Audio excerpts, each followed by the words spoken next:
Wellness Wednesday number 3. We're going to be talking about depression today. We're setting things up here. I had to adjust my audio levels the other day, so I'm just kind of making sure that they are still good. Let me just get my notifications out.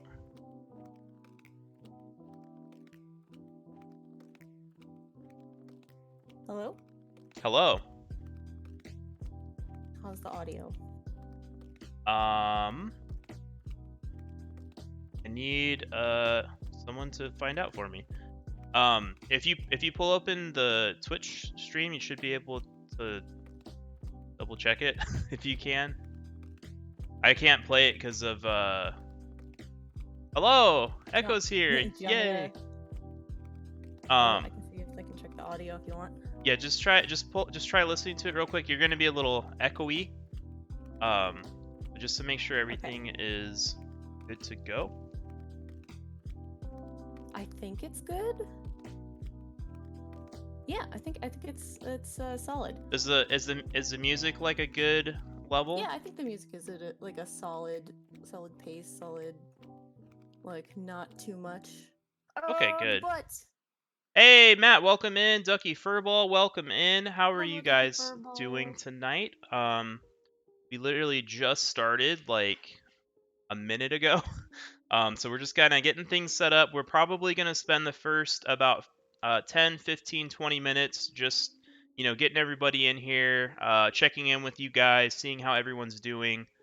We do have echo, but I need to do some Discord things real quick.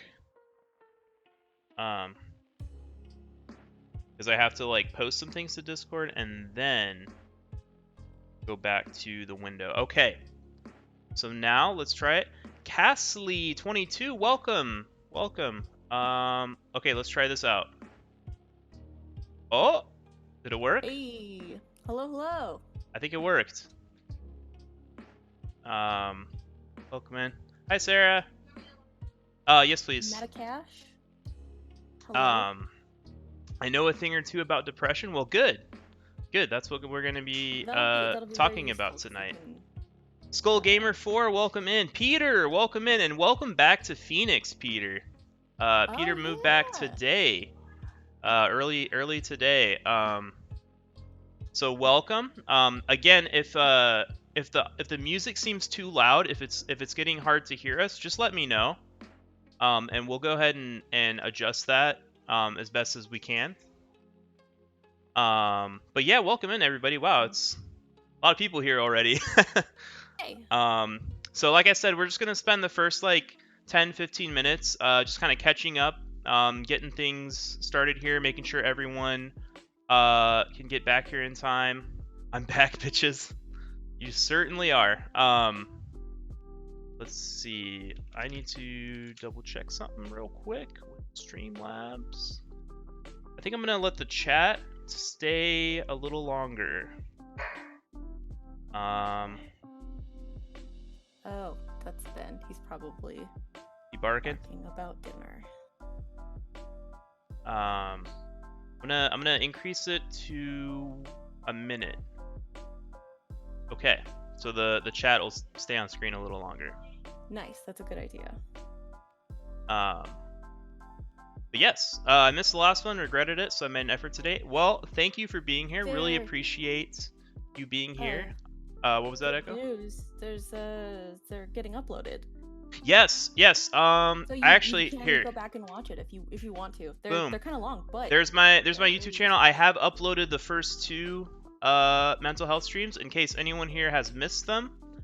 This is number 3, so we have just kind of started this whole series. So we're gonna try to do it every Wednesday.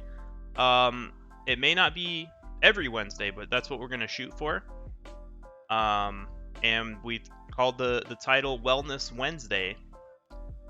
But yeah. So we're gonna be talking about depression today mainly.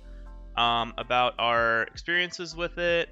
About causes, symptoms, treatment, prevention, all that kind of stuff. Went back and watched it, don't worry. Okay.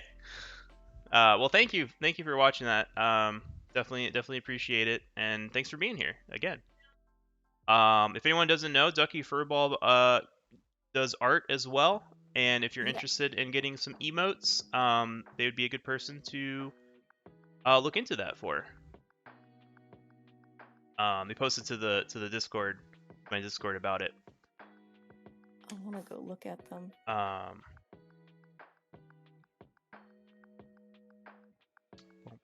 But yeah, just sorry, just catching up on a few text messages here, but I'm still here and I'm watching the chat. Boom, boom. Yeah, how are you guys doing? How's your Wednesday night? Have you guys been, anything good happen to you today? Anything bad? Kind of checking in, seeing how everyone's doing before we kick off into the land of depression. try to start it on a high note before we get into the kind of heavy stuff. Yes, probably a good idea. Yes. How was your day, Dan? Didn't have to promote me. Thank you so much. Hey, no worries. You know, I try to help out. Like, I'm a small streamer, and I like helping out other people who are small. It helps build community, and people grow better together. Yeah, and trying to help us, you know, grow together instead of growing apart. But yeah. And if you guys have any questions you want us to get to tonight, if you have any comments, just let me know. That's what we're here for. Hey C2, welcome in. How are you doing today? How's the Minecraft realm going? You know, I've seen. Speaking of which, I need to hop on with you so that I can play. Yes, there's a lot of stuff going on in our Minecraft realm. Like, it's only, and we haven't even had it barely 2 weeks, and it's already like have a lot of popping. people in it. It explodes really Yes, quick. Artemis, welcome in. Hydrate. I will hydrate now. I don't know if we both have to hydrate. Oh, my water bottle's downstairs. But that's okay. I'll just take it for me since it's my channel. You're the host. Yeah. Realm is great. Yes, the realm is pretty good. Hey, that's pretty good. But yeah, welcome in everybody. Wow, there's a lot of people here now. It's probably like a record for my channel. Oh, here, 19. Nice. Yeah, that's literally like I don't think I've ever had over like 20 people.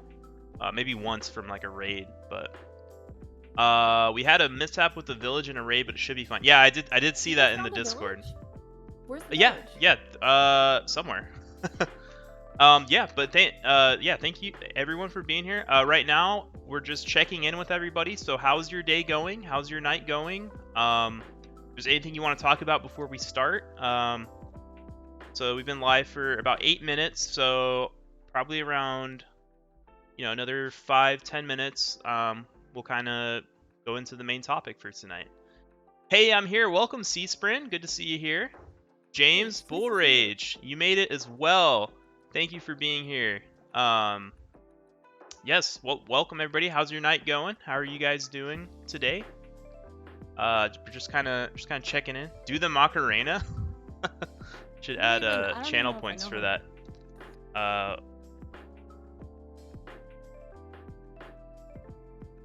Wait, is it like shoulder, and then? So it's like bump bump bump bump bump bump bump bump bump bump bump bump bump. So like this, right? And then you go like this, and then you like shake your butt. Something like that. Something like that. I should make that a channel point thing. Yeah, but you have to. C2 said no. Just no. Just no. Day's going good so far. Thanks. Yeah. Need it's all okay. Also, I noticed all the chat is the same color. I don't know if that's. Is that normal? Did you? Well, I think it does it I think it does it randomly, but just for some reason they're all orange. It looks kind of cool like that.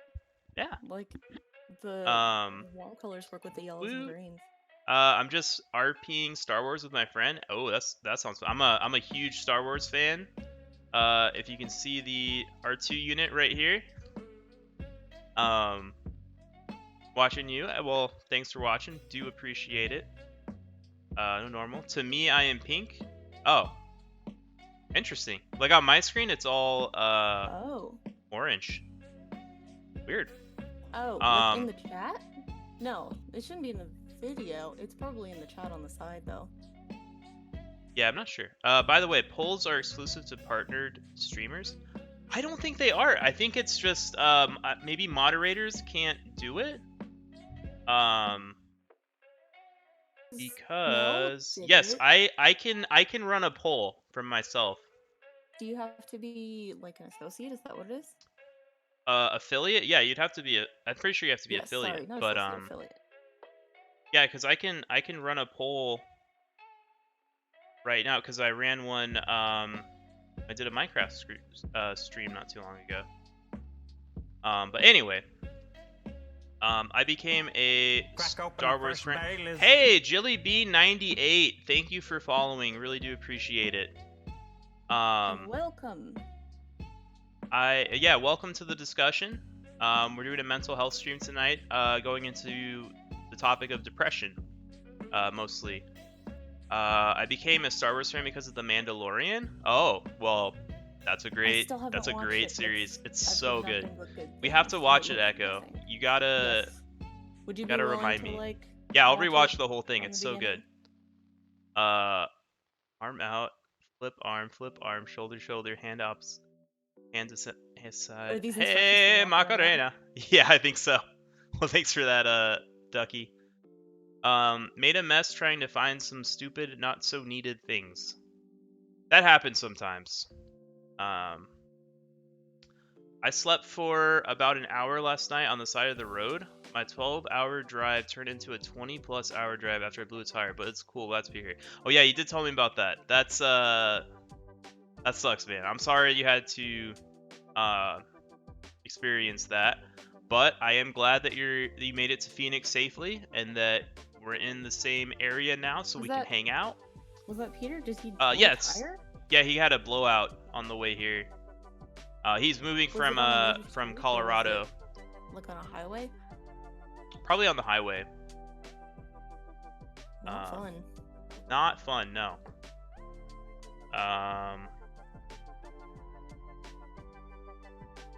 But yeah. So character building, a good Samaritan totally saved my ass. That's good to hear. I'm glad someone helped you out with that. But that is an oof.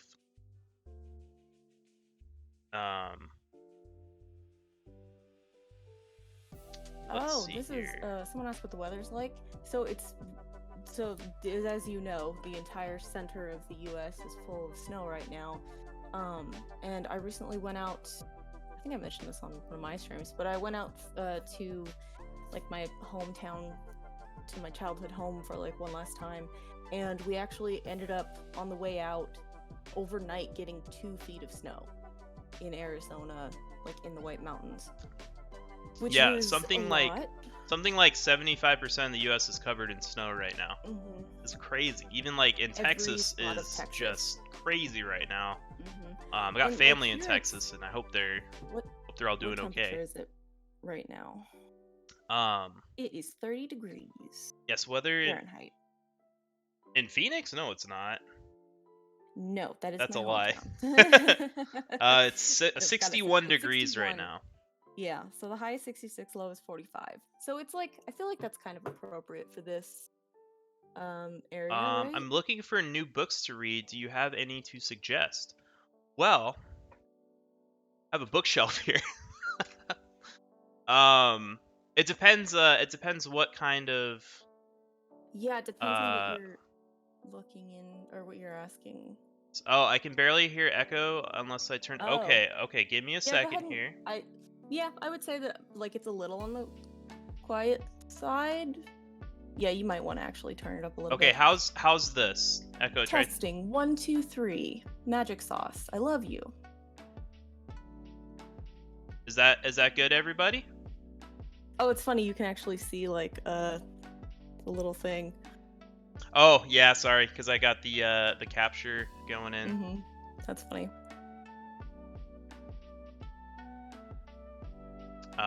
What genre? Yeah, it depends what genre you want. I'm up for reading anything these days to being stuck indoors.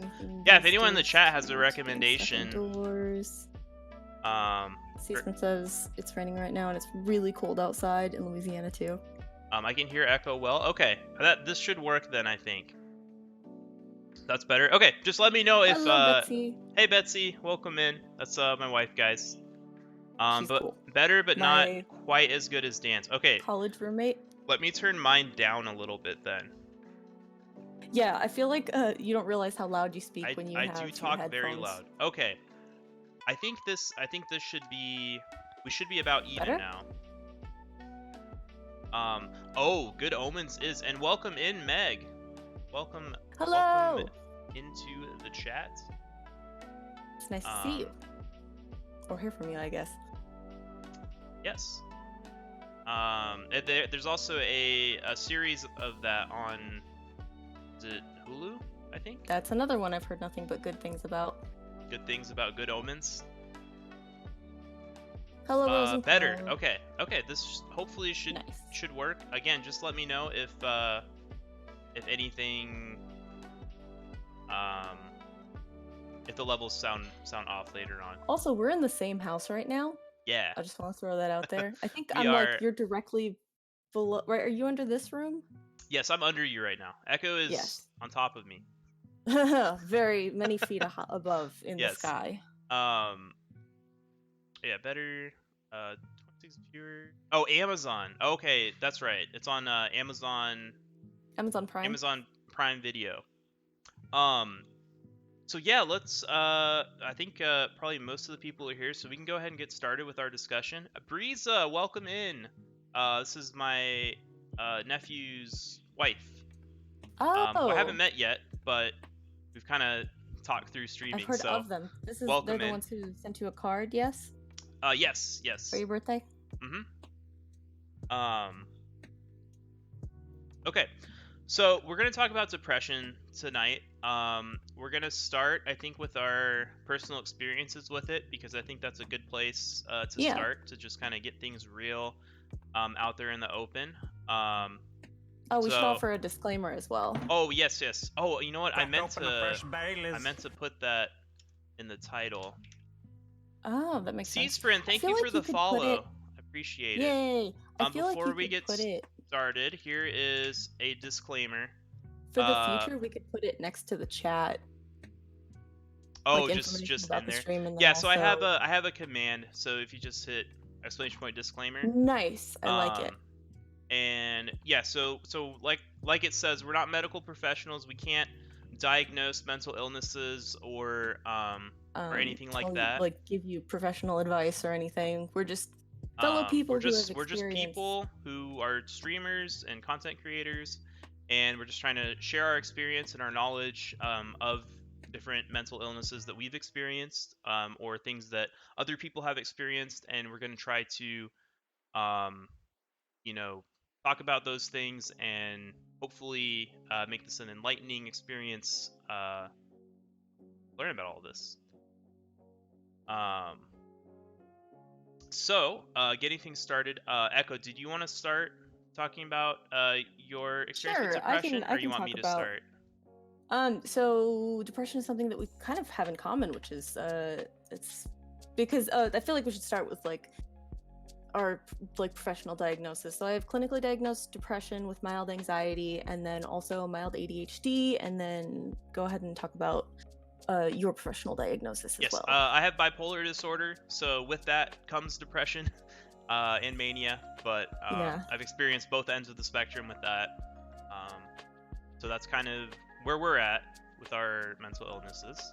And if anyone wants to share their experience with the mental illness, you don't feel pressured like you have to, but if it's something you'd like to share, this is a safe space where we can talk about these kinds of things and not be worried about judgment or anything like that. We're gonna try to keep it clean, keep it, So here's the get thing that I thrown don't your think way. I ever told you about, but I remember when you were first experiencing, I think it was through your first manic episode when you were coming down and going through like your depression, and I remember talking to you about some of the things and being like it's like nothingness. It's like talking about like the actual feeling of depression and having you get it. Does that make sense? Mm-hmm. Like it was very interesting because it was like you understand how much this sucks now, and it's like I totally understand what you're going through and I want to help pull you out of it, but I don't know how. Mm-hmm.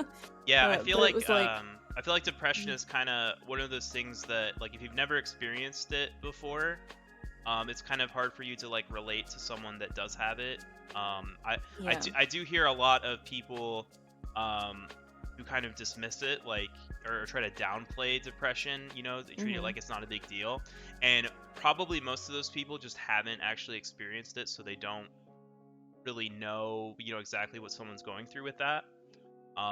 But from both of us experiencing depression, and I also know a ton of people who have experienced depression, family, friends, a lot of people. Um, it kind of helps to make you a little more empathetic to people that have depression, and Yeah. also to just kind of recognize the seriousness of it. Yeah, Um, I feel like it definitely gave you like a level of empathy for like the condition that was like it was very fascinating because I don't know, you can see that you see it in a different light now. Uh um, but yes, welcome in Didactic Lizard and Toby and his rats. I like your question about video games. Once we get to a good point later, I do want to address that. But for now, we're gonna kind of just talk about our experiences, and then we can get to questions after that.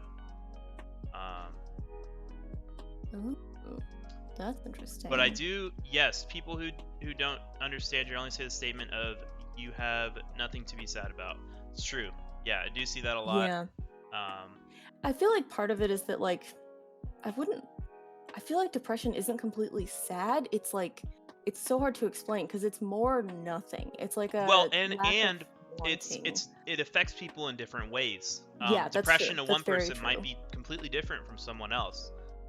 But generally, the characteristics of depression are feelings of sadness, but it could also be feelings of emptiness. For Yeah. me, it wasn't so much having a sadness as it was like a lack of emotion, like Mhm. almost like an apathy of just not Yeah. caring about anything and not caring about myself, about my health, about what I ate, what I did, and just kind of losing interest in a lot of things, um, and also being like really tired. Yeah, is It's depression's exhausting. yeah. Uh So I feel like you're gonna talk about your personal experiences with it oh gosh, if should you I want. just kind of go through my thing? So this is the thing where it's like I've kind of always had depression. I was diagnosed with childhood depression, but I wasn't medicated for it. So I went through years of therapy from like 3rd grade on to 8th grade. So like 5 years of just like school counselors and therapists and stuff like that. And I I really should have been medicated for it. Like I feel like I've lost years of my life to depression.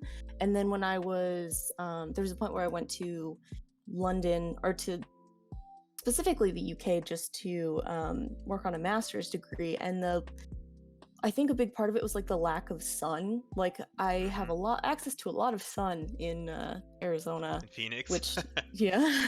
Yeah, and that's another thing is depression can be seasonal as Yeah, well. it can be. Um, Oh, I and learned it's affected something. by your environment also. Yeah. So, Um, St. John's wort is apparently really good for depression also, if you're looking for like more homeopathic recipes. But have in mind it can affect absorption of other medications. Anyway, so like later, like towards the end of my trip to the UK, I was like breaking down. It was like I was having a really bad suicidal episode, and I was finally just to the point where I was like, I need to reach out and get help for this, otherwise I'm gonna die. And it was like this is okay, this has reached a point where it's like fully life threatening. um and so I like reached out to family and I was like, can you please help me because I think I'm gonna die. And then my younger sister like gave me just a place to stay and then let me put what I would have put into rent into seeing a professional psychiatrist, and getting properly diagnosed and properly medicated, and it completely changed my life. And you like, it's one of those things where if you spend your life like with a mild pain or like something wrong, and then you get that fixed and you suddenly realize what it's like to live normally, it's very incredible. But also makes me feel like I lost years of my life to something that I didn't have to, that I could have so easily gotten fixed. Yeah, but like you can't think of like the coulda, shoulda, woulda. Yeah, You know, that's a like you type of type of thinking that it's like not helpful. Yeah. I'm more so like, I'm happy with what I have now. I'm happy that I figured it out and I'm finally to a point where it's like, cool, I found something that works and I'm actually stable and everything is so much better now. And it's like, I don't know, like even like little things like a side effect of medication is like you tend to put on some weight, and part of that is just because like food tastes good again. Like Yeah. life feels like it's Or worth it could also living, and just it's be like, a side effect of the medication as well. A lot of yeah. medications have a side effect, excuse me, that is weight gain. So Yeah. And so like, it's one of those things where when I'm talking to my friends, it's like I'd rather be slightly heavier and happy than like slightly thinner and miserable. So I'm through that. totally fine with those side effects. Yeah, so I'll kind of talk about for me, depression. Like I said, it was kind of an emptiness. So I've kind of touched on this before about my whole experience with bipolar disorder, and being diagnosed. But I'll kind of focus mostly on the depression side of things tonight. So with bipolar, you have like the mania and the depression. And so I had a really bad manic episode back in 2018, and I had to be hospitalized. And then later on, I was released and I was like somewhat stable. But in the months that followed that, I kind of fell into like a deep depression. And a lot of it was I was trying to compare myself to how I used to be, and I was like different now. Um, so that's not definitely not a good thing to do, is to try to compare yourself to Yeah. like other people, or even like Like you can't change how the you used. past. Yeah. And I kept trying to like get back to where I was, but that was never gonna happen. And so I finally had to accept like, okay, you know, life is different now, and I just have to move on with it. But like, yeah, it was really bad for several months. Like I was just like feeling like, uh, and this might be a little bit of a trigger warning, so I just want to throw that out there in case anyone's sensitive to these kinds of things.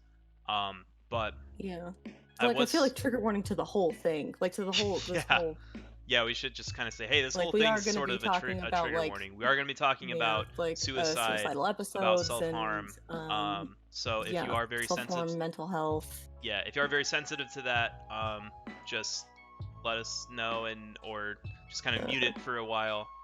Um, but I was feeling like it wasn't so much that like I wanted to like kill myself. It was mostly just like I was so depressed. I just wanted it to end. And that was like when You you want everything to stop. want it just to be over. Like you want to like not be depressed. Just And take a break from existing. and so that kind of manifested into me thinking like, oh, you know, I kind of like want to die. Like I don't want to be here anymore. And it was really hard, especially for my wife at the time, who, I mean, she's great. Like she's been doing she's handled fantastic. it She's so well, but it's also been extremely taxing on her as well. Um, and it was really tough back then. You know, it was really dark part of my life. I did have to call the suicide hotline. At least once, maybe two times. We had to call the crisis hotline and have the crisis team come out here, to our house. Um, and it was it was really bad. Eventually, I did get out of the depression. Um, and I think for a lot of people, it does take time. There's not I can't just say, hey, there's gonna be, you just take this pill and then you're fine.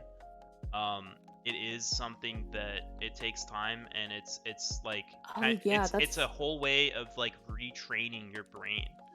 That's another thing. It's like I got very lucky in that one of the most common SSRI, one of the most common antidepressants worked for me, so I was able to, and like granted, we did end up having to like change the dosage, but it worked. Like from the get-go, it was like helping.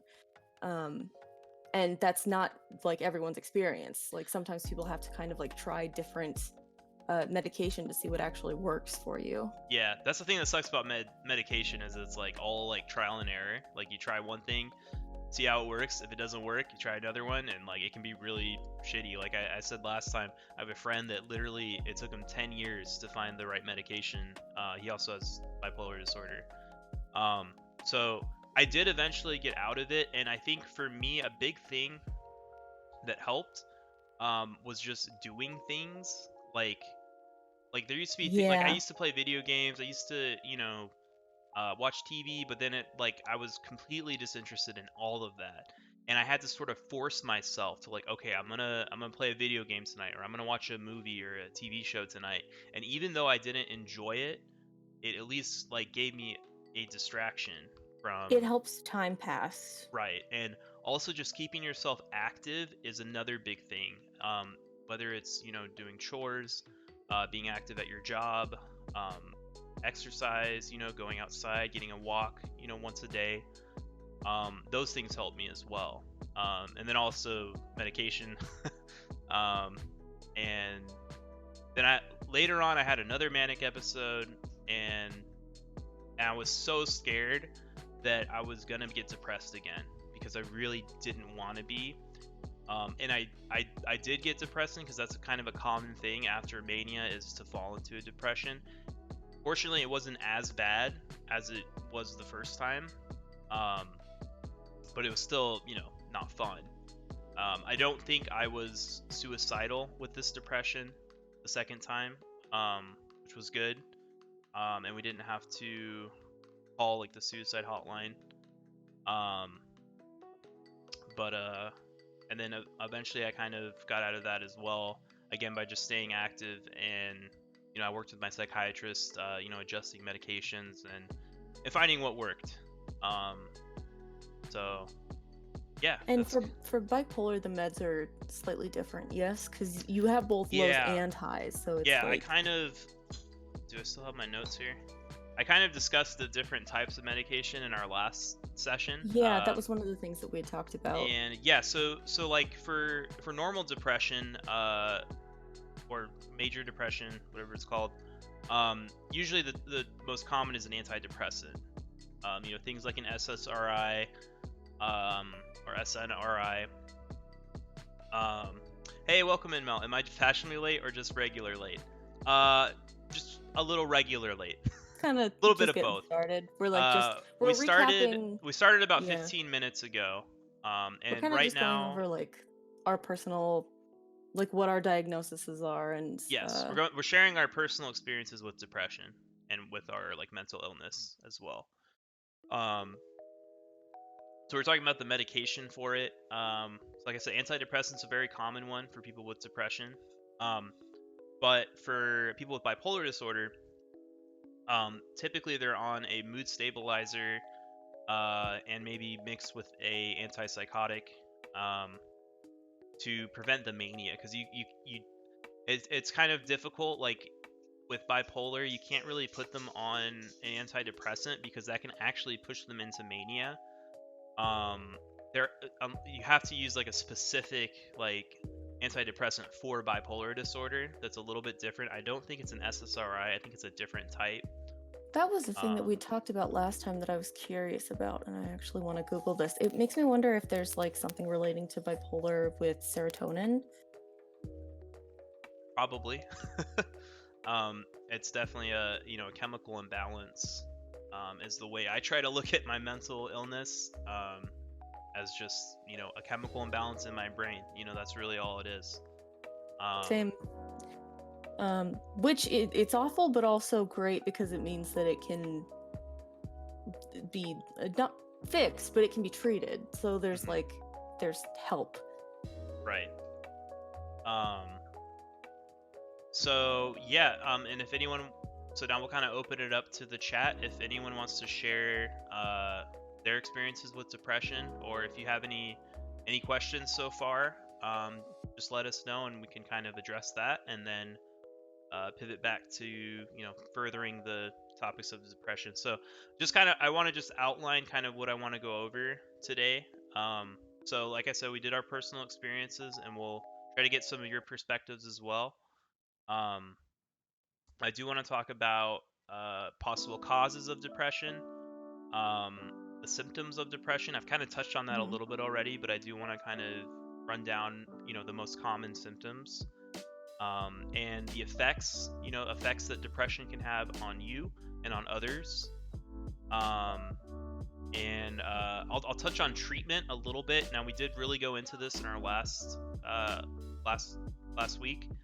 But I do want to talk about the treatment options that are available, and then I'll also talk about prevention, and also talk about like suicide prevention, and action plans. Yeah, that's a good idea. So I actually have an action plan, and I'll share it near the end of the stream with you all. I have one because I have bipolar. I have one for mania and one for depression, but I'm going to focus on the depression one for tonight. I think our next talk, if it's next week or the week after, we could maybe talk about anxiety, and I could talk more about like the mania side of things.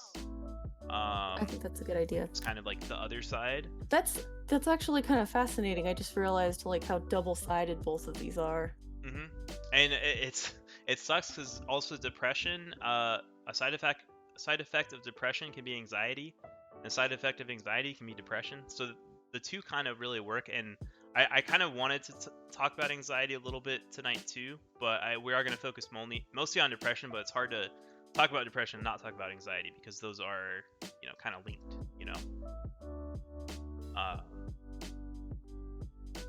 But I guess everyone's good to move on. I haven't seen anyone chatting. Yeah. So we'll kind of.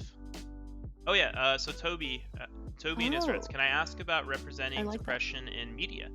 Yeah, Echo might be a better source for this one. I think I've mentioned this like possibly in both of our last ones, but my favorite representation of depression in media is BoJack Horseman. They have one of their characters who, so it's like very like it's fantastic growth. They have this one character who realizes she's depressed and she gets on medication, and like part of her growth is that she puts on like a lot of weight, so she ends up being a lot heavier than like she was in like previous episodes, and they actually like change her character model to match kind of like the realistic experience of like what it's what that feels like.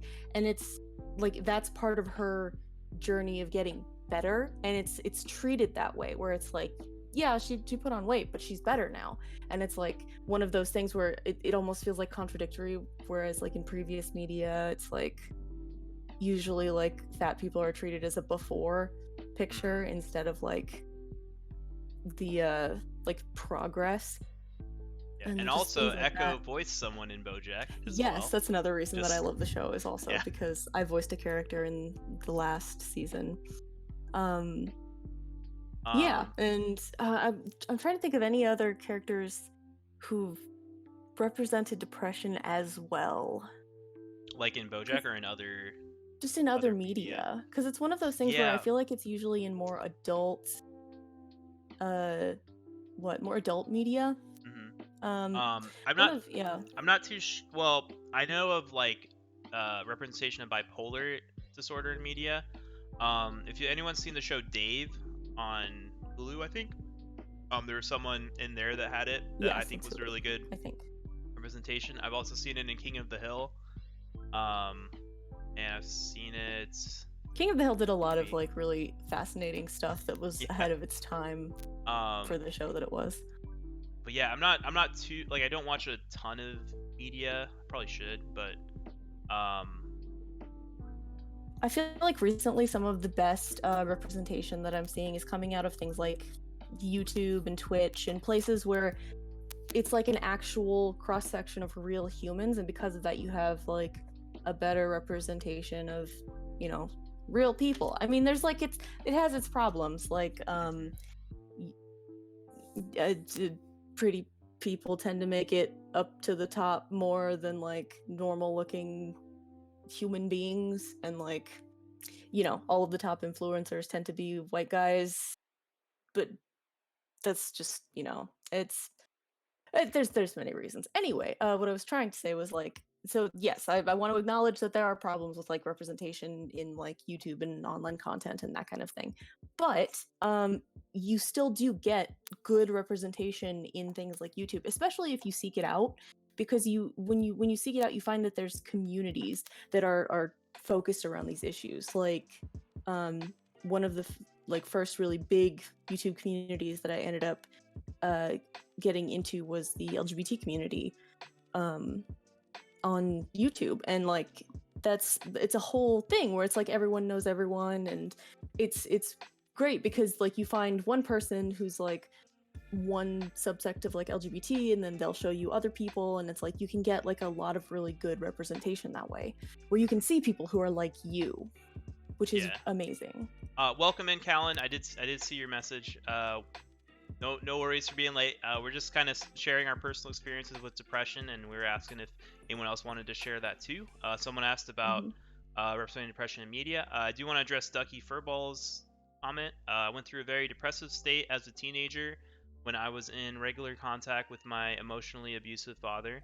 I rarely ate. I'd cry alone whenever I could. The sound of my dad's voice or his presence would terrify me.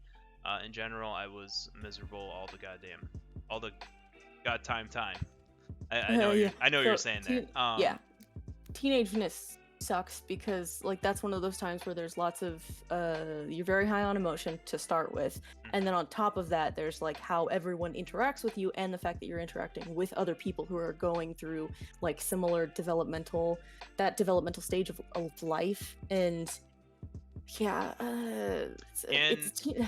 high school is a lot. I'm sorry you had to go through that, Ducky. I hope you're past it. I hope right? you're in a better place now. Are you past? I imagine you're past high school. Hopefully. When I talk about like the causes, and we're gonna get into the causes of depression next. So that's kind of a good segue into it. One major cause is abuse, actually. Whether it be physical abuse, emotional abuse, either trauma, you know, from either your childhood or from adulthood or teenage years, whatever it may be. That is a major cause of depression. Another thing is hormones. So especially when you're a teenager, you know, going through puberty, there's a lot of hormones going through. And you're surrounded by people who are going through a lot, so they tend to make things kind of worse. Exactly. And just, you know, it seems like you're in a really bad environment also. So I hope that you're in a better place now from that.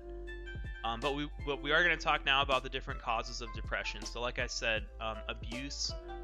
One of the most common ones is stress. So stress, I mean, it can come in many forms. We could probably do a whole talk about stress. Yeah. I feel like stress and depression can also be cyclical. It's one of those things where it's like because you get stressed, you get depressed, and then you don't want to do things, which makes you more stressed, and then it goes around in a never-ending cycle. Right. Where they can make each other worse. Yeah, I'm much better now, thanks. Dad got his karma. He's lost contact with 2/3 of his kids, and the third is aware of the person he is. She's just too emotionally attached. Well, I am glad that you're in a better place, and thank you for sharing that with us. Karma is good. Yeah, karma, you know, it comes around, goes around. So, you know, I'm glad that you're in a better place now, and I'm glad that you're comfortable enough to share that with us.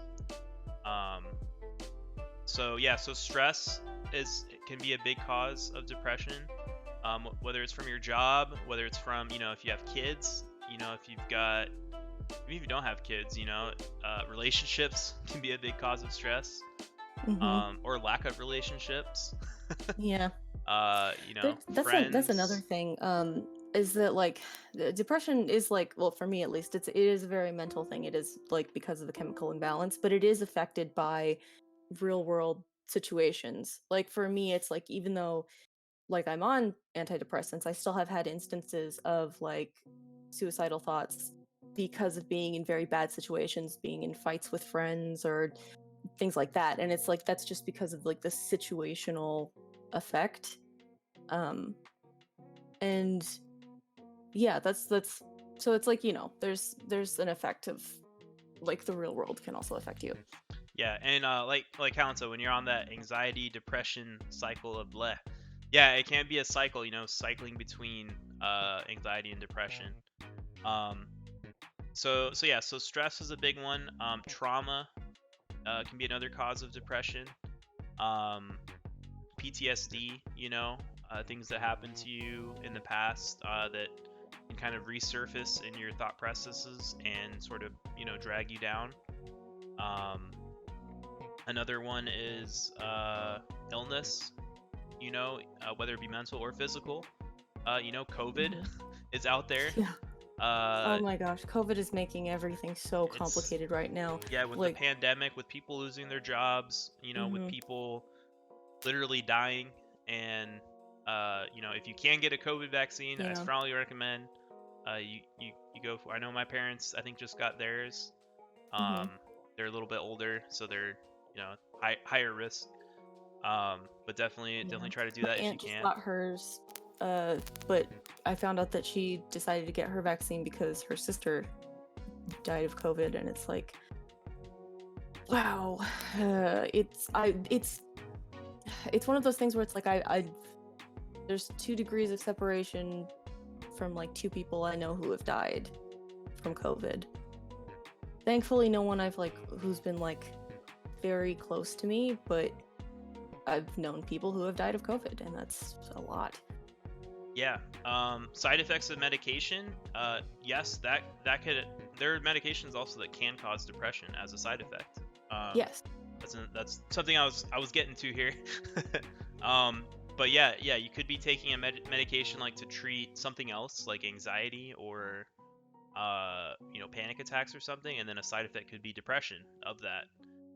And then you have to find another medication to fix the depression, and that causes other side effects. So there's all kinds of crazy, well, not crazy, but There's the drugs interact, and interactions you got to that, be careful. yeah, you have to. Talk to your doctor. Exactly. COVID sucks. Almost lost 2 grandparents. My aunt lost her father. Well, I'm sorry to hear that. It's tough out there, especially with how the last administration handled things. But I'm not going to get into politics tonight. We're going to Yeah. keep this This. strictly Oh God, strictly our a whole country. mental health stream. Um, but yeah, I mean, grief also from losing hmm people, whether it's COVID or illness Like or death in death in general. general. I know, like a few years ago, I lost one of my best friends to suicide. So definitely, that caused me. Now, I will say that grief and depression can be separate, because grief generally comes kind of in waves, whereas depression is a little more like all the time. Um, but grief can cause you to fall into depression. What I was trying to get at. So grief of someone dying or losing someone, even losing, you know, getting in a divorce, losing a relationship with someone, whether it's a friend or someone who you were close to, one of your loved ones. Those can be causes of depression as well. Um, so let's check these comments here. One of the main causes of my depression was my experience in a behavioral program during elementary school. It was the worst time of my life. I basically would go to school and be restrained while my teachers degraded me. I still have trauma from it. Ooh, That was the yeah. thing that we had kind of, or well, the thing that kind of relates to this that we had talked about last time was finding how difficult it is to find like a really good psychiatrist, therapist, all of that. Because that's something that you don't hear often. Because everyone's like, go to therapy, get therapy, it's great. But finding someone who actually meshes with you really well can be difficult. and finding the right programs that work for you. And when you're like a kid, other people are making those decisions for you. And yeah, some of the like worst psychiatrists or counselors that I had was when I was in middle school. Yeah, and some people just don't know how to deal with it, honestly. And depending on when you went to school, like definitely there's been a lot of recent research in like the 21st century that has definitely kind of helped move things along. But with that said, depending on your environment and kind of where you were, yeah, that could be unfortunately one of the ways they handled it. So thanks for sharing that with us. Sorry that you have trauma from that and that may have caused depression, but thanks for sharing that. And things get better. That's the important thing to remember. Yes. If when you're at rock bottom, I'm so much better now. The only way is up, right? Yeah, it's like despite all of the things that I'd gone through in early life and not having things properly diagnosed and all of that, I'm so much better now. And it took me a long time, but I feel like there's so much ahead of me now. That's good. Yeah, that's the goal.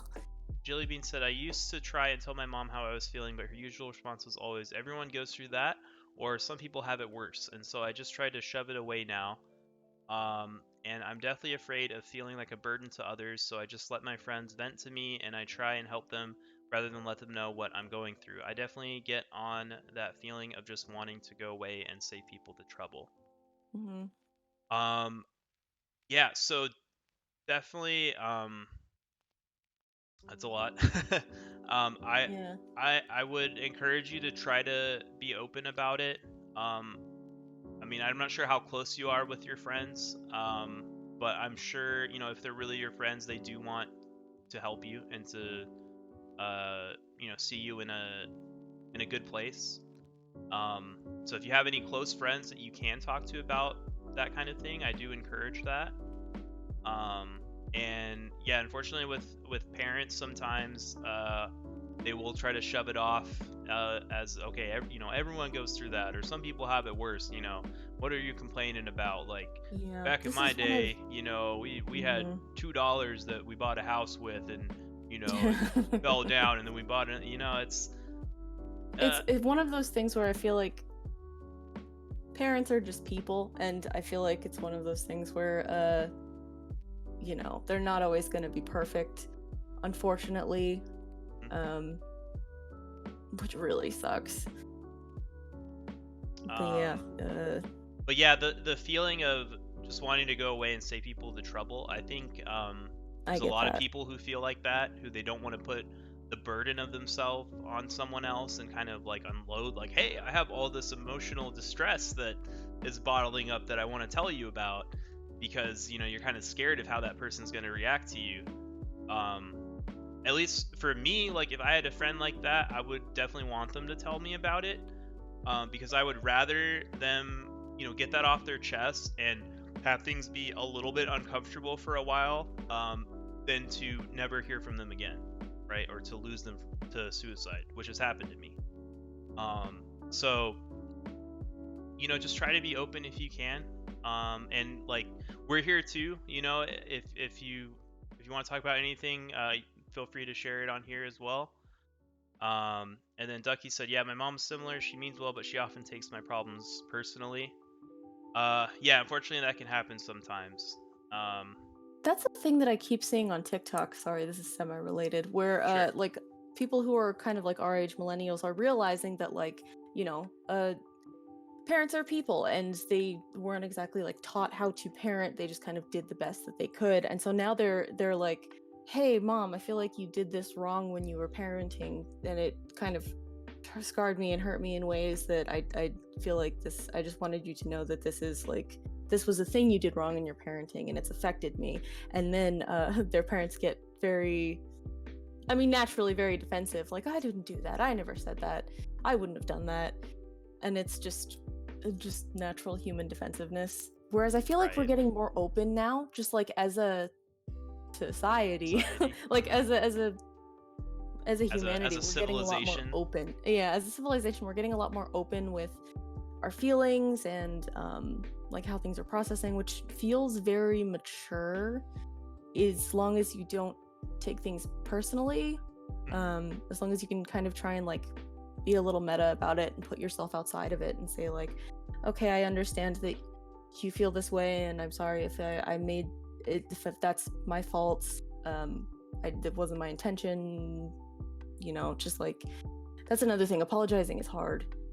But yeah, I feel like as a culture, we're getting a lot more mature emotionally. Yeah, I think we're definitely moving in the right steps, but maybe not as fast as we should.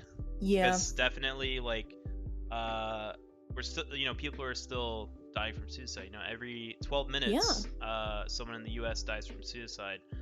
Every 40 seconds, someone in the world commits suicide successfully. So, yeah, it's a problem, and it's something that is really personal to me, having lost someone. So I try to prevent it, try to help prevent it from happening to other people as best as that I can. But yeah, Callan said parents take things personally. My mom does the same thing, and I was talking through something with a friend of mine. She feels the same. I don't have to say she did something wrong. It's just like, I'm dealing with XYZ, and she's like, oh, I've obviously failed you, and I'm like, that's not what I meant.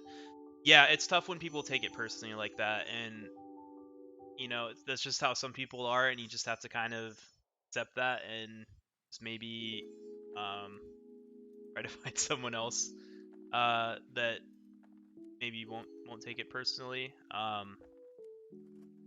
But I did want to kind of finish the causes, because I wanted to get through that, and then we could move on to the next part. So stress, trauma, chemical imbalance. You have other support system now. That's good. I'm glad to hear that. You could just have a chemical imbalance in your brain that's causing depression, like it is for me with bipolar disorder. I said illness. And for me with depression. Right. Divorce, relationships, genetics. It could be a genetic thing that it just like. My mother definitely had depression, which was not treated, and she died very early because of it. And then my mom shared with me the other day that my grandpa actually had depression and was an alcoholic. And he was hospitalized for it at one point as well. And they actually did electroshock therapy that got him out of the hospital. So, maybe it's something that's genetic. And Mom, don't feel bad about it. I know we talked the other day, and you're like, feeling like, oh, I hope I didn't, pass something on to you, but like, it's out of your control, right? There's nothing you could do about it. But it could be something genetic. And then I did talk about abuse, in the past, and trauma. Also, postpartum depression is a thing. Yes. For people who have, just had a child. And even also miscarriages. That's another thing that's from pregnancy. We don't openly talk about that either, where there's a lot of suffering in silence when it comes to miscarriages, because that's one of those things where it's like, you can't really just come out and say like, I was gonna have a baby and it died and I'm very sad now. Yeah, or it's hard to just it's hard to talk about that. I mean, I'm not a woman, it's so one like, of those I can't. Well, it happened to a celebrity, I think, and it was one of those things where like they came out and they were talking about it, about how women shouldn't have to suffer. Well, people who are having children or miscarriages shouldn't have to suffer in silence when they're grieving the loss of like potentially wanted child. Like, it's a lot to go through. I can't even imagine how difficult that could be. Yeah. Like, I know some people that have had miscarriages, and Same. it's like I said, I can't even imagine. It can be a trauma. Yeah, it can be. It's a traumatic event that could happen. And then the last thing I kind of talked about this earlier is you could have seasonal depression. You know, it could be Yes. Your environment, like, you know, if you live in a really cloudy place, like you were saying in England, you know, it was real cloudy and that didn't help your mood. The sun really does affect your brain. Like how much vitamin D you're getting really does have an effect on how your brain is processing things. So that's pretty much the causes. I did want to talk about also the symptoms of depression. So kind of talk about that now. So like I said earlier, feelings of sadness, hopelessness, emptiness. Oh yeah, Callan, seasonal depression is the worst. She says, sitting in a cold, dark, rainy existence. Yeah, you know, I used to live in Georgia too, so I remember, and by the coast, and you know, it would rain a lot. You know, like every other day, it was raining. And probably didn't. I mean, it didn't affect my mood personally that much, but I know it definitely could have an effect on people. Yeah. But back to this, back to the symptoms. So like I said, feelings of sadness, hopelessness, emptiness. Anger can also be a symptom of depression, believe it or not. And like getting like having outbursts. Sorry, you were saying, you know, someone... Oh, I know someone who has they have depression, but it manifests in anger, and so for a long time they didn't get properly diagnosed because they thought they just had anger issues, but it turned out to be depression. But it was like depression that would make them get incredibly frustrated and punch walls and all kinds of crazy stuff, and he thought he had anger issues, but then he got, you know, treated with SSRIs, and now he's living a relatively normal life.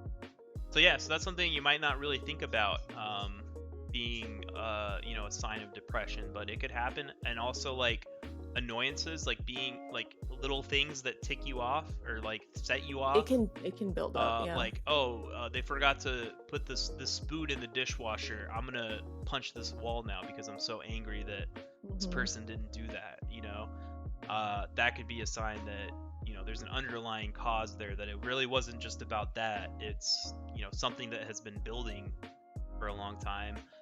Sometimes like you don't express an emotion, like you're not supposed to bottle things up, but that can be something like if you suppress your emotions, and then at some point they just boom, it's like explode out, you know, in either anger or you know, for me, mania.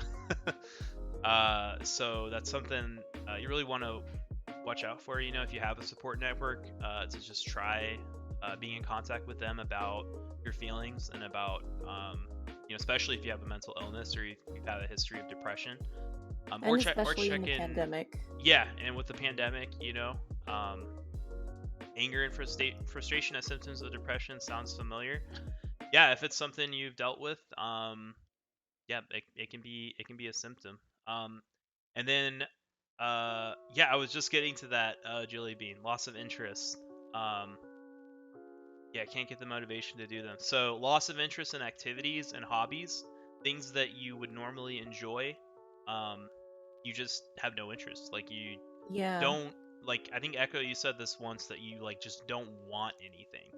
It's the you'd think that would level into being like content, but it's really not. When you don't want anything, there's no purpose in existing, and it's just so it's just kind of like has this opposite effect where it boils down to just suffering, where it's like there's nothing that you want. Whereas like if you're not depressed, there's always things that you want to do, whether it's like you want to work on your hobby, or you want to eat dinner, or you want to go to bed, or like buy something online. But when you're depressed, nothing is appealing. There's nothing that you really want. Yeah, and for me it's like there's nothing I want, but at the same time I feel like I need something.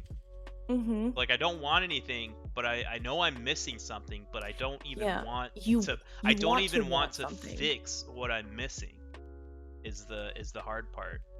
Yeah, I experience it as wanting to want something. Yes, that's another one. Poor personal hygiene. You know, not taking good care of yourself, not brushing your teeth, sleeping in your clothes, having a messy environment, not picking up, like not not PJs. doing, not doing, laundry. Those are also symptoms of, there could be some depression going on. Insomnia is another one, or oversleeping.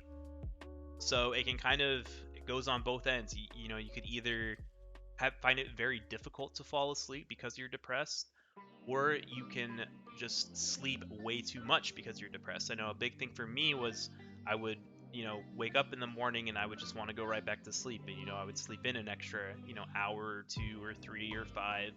Yep. Every day you wake up looking forward to going back to bed. Yes, I feel better when I'm clean as well, Alex. Oh, that's another thing, is like when you're depressed, you don't want to shower, you don't want to brush your teeth or anything, but you feel so much better when you do. You definitely do. And or if you just like clean up your desk or clean up your room, when you clean your space. Or if you force yourself to exercise, that's something that can definitely help. But yeah, insomnia, oversleeping is definitely, Ducky, I remember being on both sides of the extreme of sleep. Yep. For me, my mania kind of manifested as insomnia, where I couldn't sleep, and then depression, it was like the opposite, where I would sleep too much. And for me, I also remember, like, when I was depressed, the only thing that I ever looked forward to was going to sleep. That was the only thing. When I was depressed, that's the only thing I looked forward to. It's like a break from existing. You can just stop. It was like a break from the depression, right? Because I'm sleeping. I'm not depressed because I'm sleeping. And then I wake up and okay, I'm depressed again. So I look forward to the next time I get that escape, I guess. Another symptom is lack of energy, fatigue, tiredness, and that's a thing. Your brain kind of slows down when you're depressed. Yes. So like slowed thinking, slowed movement. The fog. Brain fog. Yeah, that's Someone described brain fog as being like jet lagged, and it's such a good description because you just feel like off and everything feels spacey and you almost kind of disassociate a little bit. Yeah, cognitive it's kind of jet lag. I guess could be another symptom. But yeah, trouble thinking, concentrating, making decisions. Also remembering things with your memory. So that was a big thing for me. Depression does affect your memory. When I was depressed, like my brain literally slowed down and I couldn't remember things that normally I'd be able to get like right away. So like at my job, I'm a professional engineer, so like I have to remember a lot of things to do my job right, and I just wasn't. Like I was so slow, and because of that I would beat myself up, and I would, like for me my biggest critic is myself, and I'm very I guess critical of myself, and I would just be like, man, I'm so dumb, right? Like I can't even remember this, simple and then it makes formula. You feel so much worse. And then I just felt terrible going home every night thinking, man, I didn't do a good job at work today.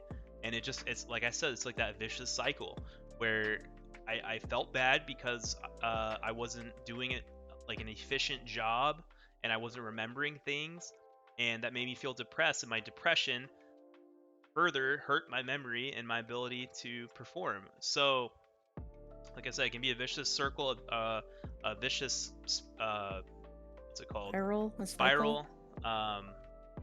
And that's kind of what happened for me, just having trouble remembering things.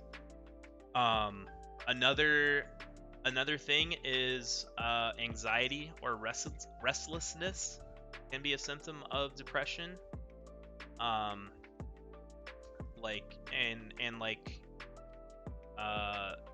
Kind of like having trouble focusing on things and like having your mind jump, almost like, ADHD in a way, where like you can't focus on one thing, you have to like, look at a whole bunch of different things.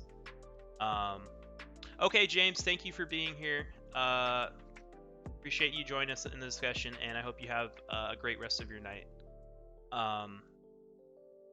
And what was I saying? Sorry, just another. I had a little bout. As soon as you said that, it fell out of. As soon as you said that, it fell out of my brain. I think I was distracted. I think I was just talking about anxiety and restlessness, as being a symptom. Another thing is reduced appetite or increased appetite.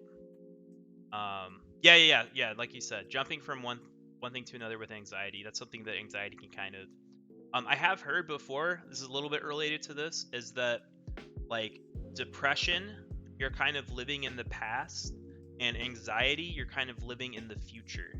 Yeah, And that's a when good way to you're describe it. when you're at peace, you're living in the present. So I thought that was kind of a. I'm pretty sure that's some kind of like proverb or like quote from somebody. Well, Castley, thank you for being with us. It's very late where you are. Thanks for being here. And this video will be uploaded to YouTube eventually.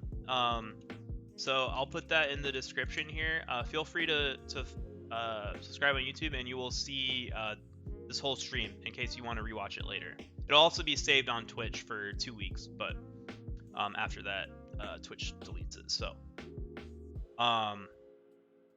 but yeah, I was saying, so reduced or increased appetite with being depressed. For me, I think it's definitely an increased appetite. I eat a lot. You know, you hear people talk about eating their feelings. It's one of the few things that's still semi-enjoyable in my experience. But I hated cooking while I was depressed. Yeah. I'm like, I don't want to cook, but I want to eat. It's always like fast food or like unhealthy food. Yeah, and it's like you don't want to eat healthy food either. Usually, at least for me, I'm depressed. I just want like burgers and fries and fast food, you know. But yeah, I imagine violent, intrusive thoughts would be a problem for many people. That could also be an effect of it, definitely. Especially like if you're thinking of, oh God, I said this one thing to this person at a party 12 years ago, and now they hate me, and you know. That's like, another one. All my stuff friends like hate that me. happens. That I don't really have friends. They don't really care. That's very like also intrusive thoughts.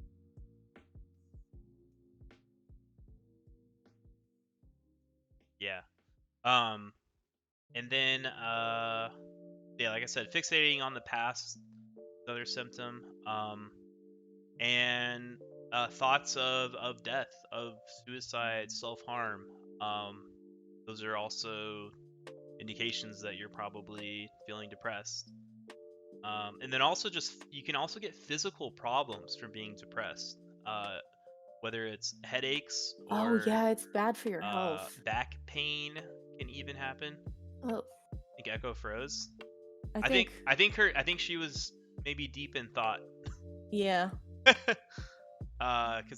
She back. Okay. I was listening. Okay. But yeah, those are at least most of the symptoms that I could think of, or that I could find. If anyone else wants to add any symptoms, like Ducky said about the intrusive thoughts. I feel like it affects your heart, the way that you're exhausted. I'm pretty sure I know anxiety can cause heart palpitations, but I'm not sure if depression can. I mean, it definitely affects your health. Heart palpitations. But yeah, those are mostly the symptoms of depression. So if anyone has any questions or comments about that, we'll just take the next minute or so to address those if we have any of that. And if not, we'll go ahead and move on to the effects. For anyone who's just I was saying, for anyone who's just joining us today, maybe you just came in here and you're like, what the heck are these guys talking about? Depression? The hell? Why are these guys talking about depression? Well, we're doing a mental health stream here. It's called Wellness Wednesday. And that's the topic of discussion for tonight is depression. We started out by sharing some of our personal experiences. We were talking about the causes of depression, and we just kind of finished up with the symptoms of depression. And after this, I'm going to go into the effects that depression can have on you and on others. Now, this was I kind of touched on this a little bit when I was talking about the symptoms. But if no one has any questions, we'll kind of keep going on that. Just keep the ball rolling. So, effects of depression. And also, these can be side effects of medication being used to treat depression or mental illnesses. But weight gain, that's that's a big one. A big one for a lot of people. A lot of antidepressants do have a side effect that is weight gain. So that's a big one. And then that also is kind of a negative cycle as well, because you get the weight gain, you don't feel good about your body, about your self-image, you see your weight increasing on the scale and you're like, oh god, I'm so fat, like I'm ugly, and it doesn't help your self-image, and it just feeds yeah. back into that depression. So that's kind of a tough one for me. I need to start being better about losing weight myself.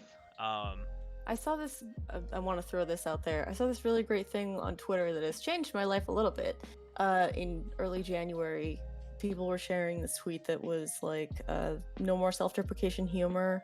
We are delusionally sexy now. And I love that as a concept of just ruthlessly believing in your own sexiness.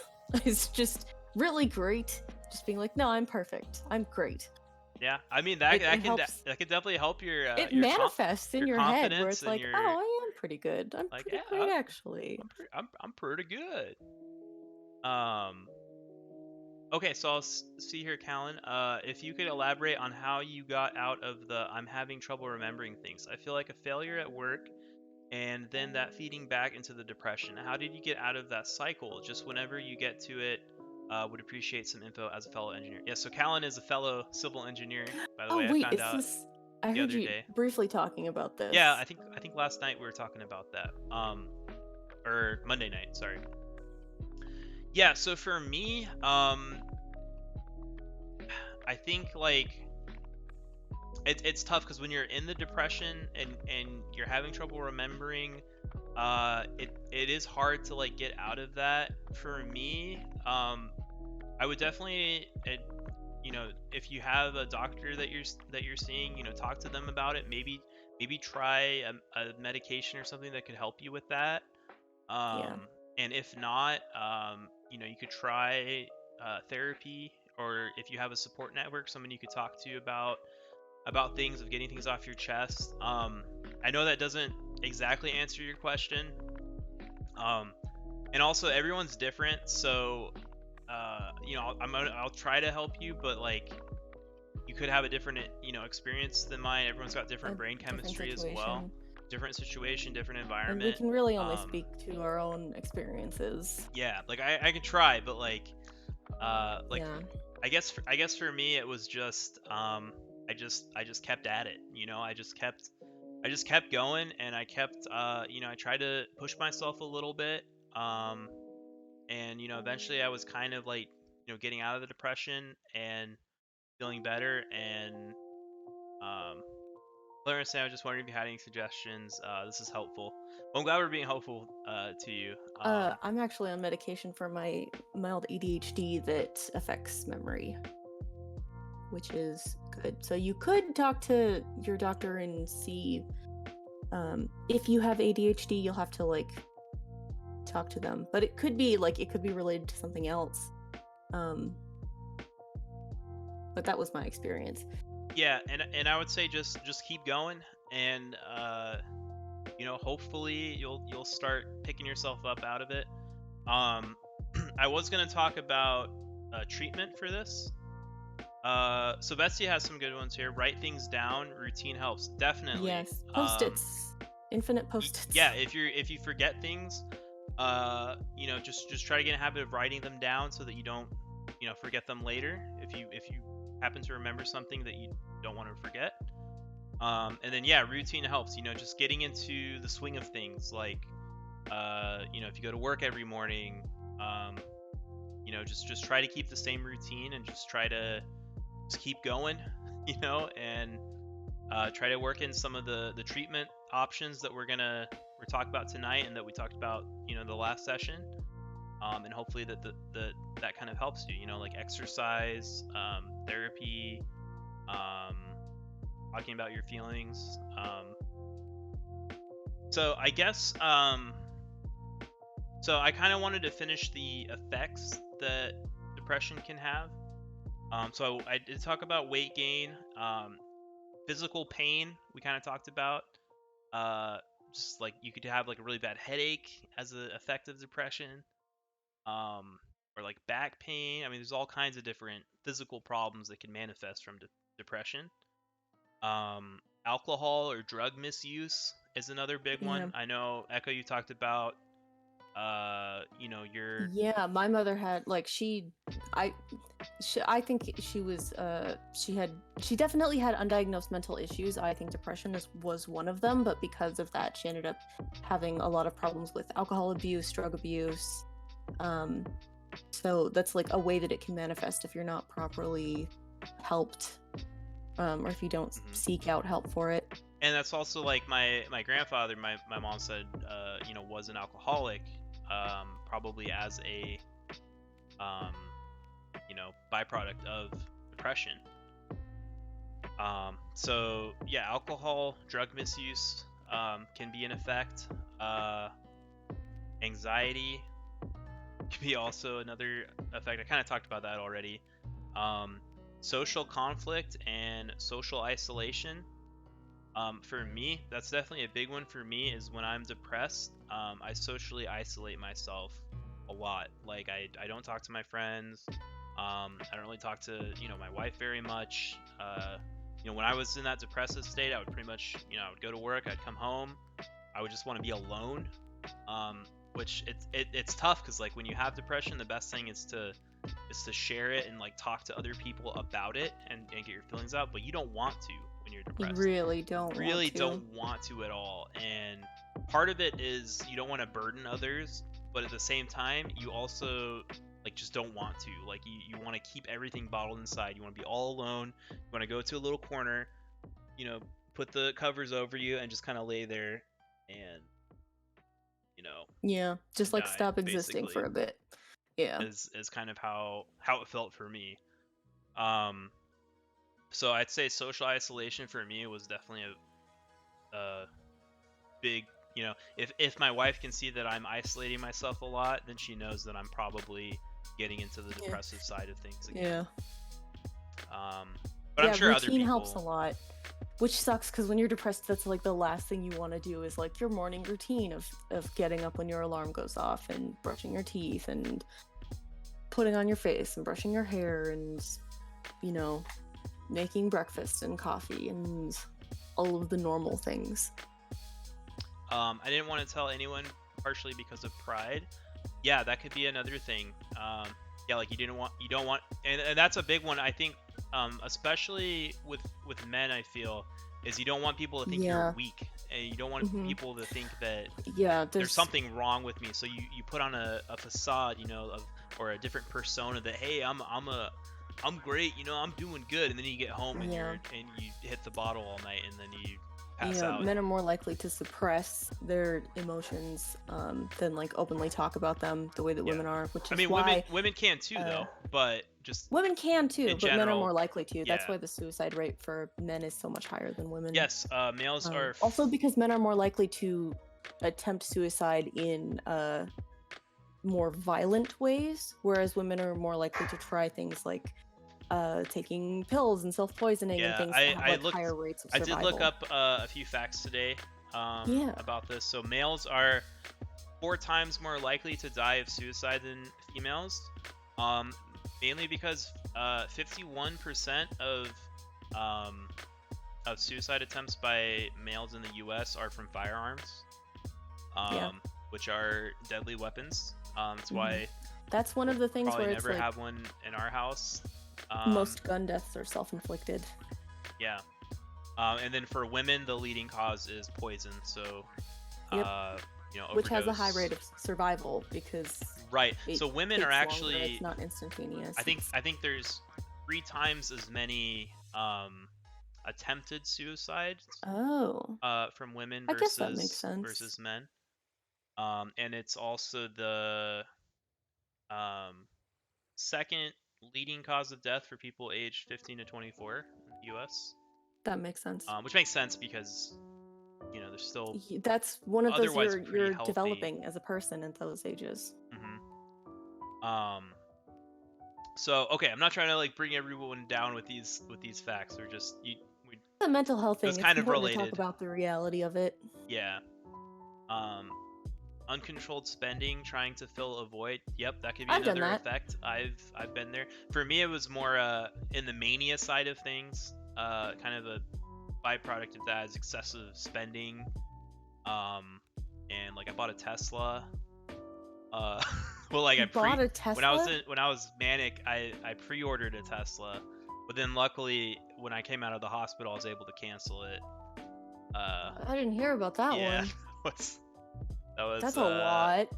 But people with bipolar, I've heard of like people that bought a car or bought, you know, a house or like they make big investments, huge purchases because they think, or like me, like I thought like, oh, I'm gonna make this business, I'm gonna make so much money, so I'm gonna get this fancy house, fancy car, and like, yeah, that's But you're like literally like on a high delusional. I was manic, you know, I was out of touch with reality. So that's how it works.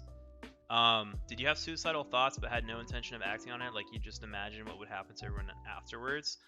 Kind of. Yeah. I think most of the times when I thought about suicide, I didn't want to actually kill myself. It's more conceptual. It was more like I wanted things to end. Now I do know people that have like actually wanted to kill themselves or have attempted. Where it's like the thing that we talked about last time with professionals. They always ask like, are you having suicidal ideation and are you making plans? Where it's like those are two very different things, because one is like wanting to and one is like actively planning, and that's where it gets extremely dangerous. Peter didn't hear about the Tesla. Yeah, I don't really tell many people about that because I'm a little embarrassed that it happened. I feel like that just kind of points to like how disconnected from reality it was. I also bought a lot of like Tesla stock too, and then sold it after. But I'm like, man, I probably should have kept it overall. You could have made to the moon. But anyway, I'm not really trying to talk about that stuff tonight. Jilly says, I'm kind of on the opposite side of that. Like, I feel like I don't deserve anything, so I don't buy anything for myself.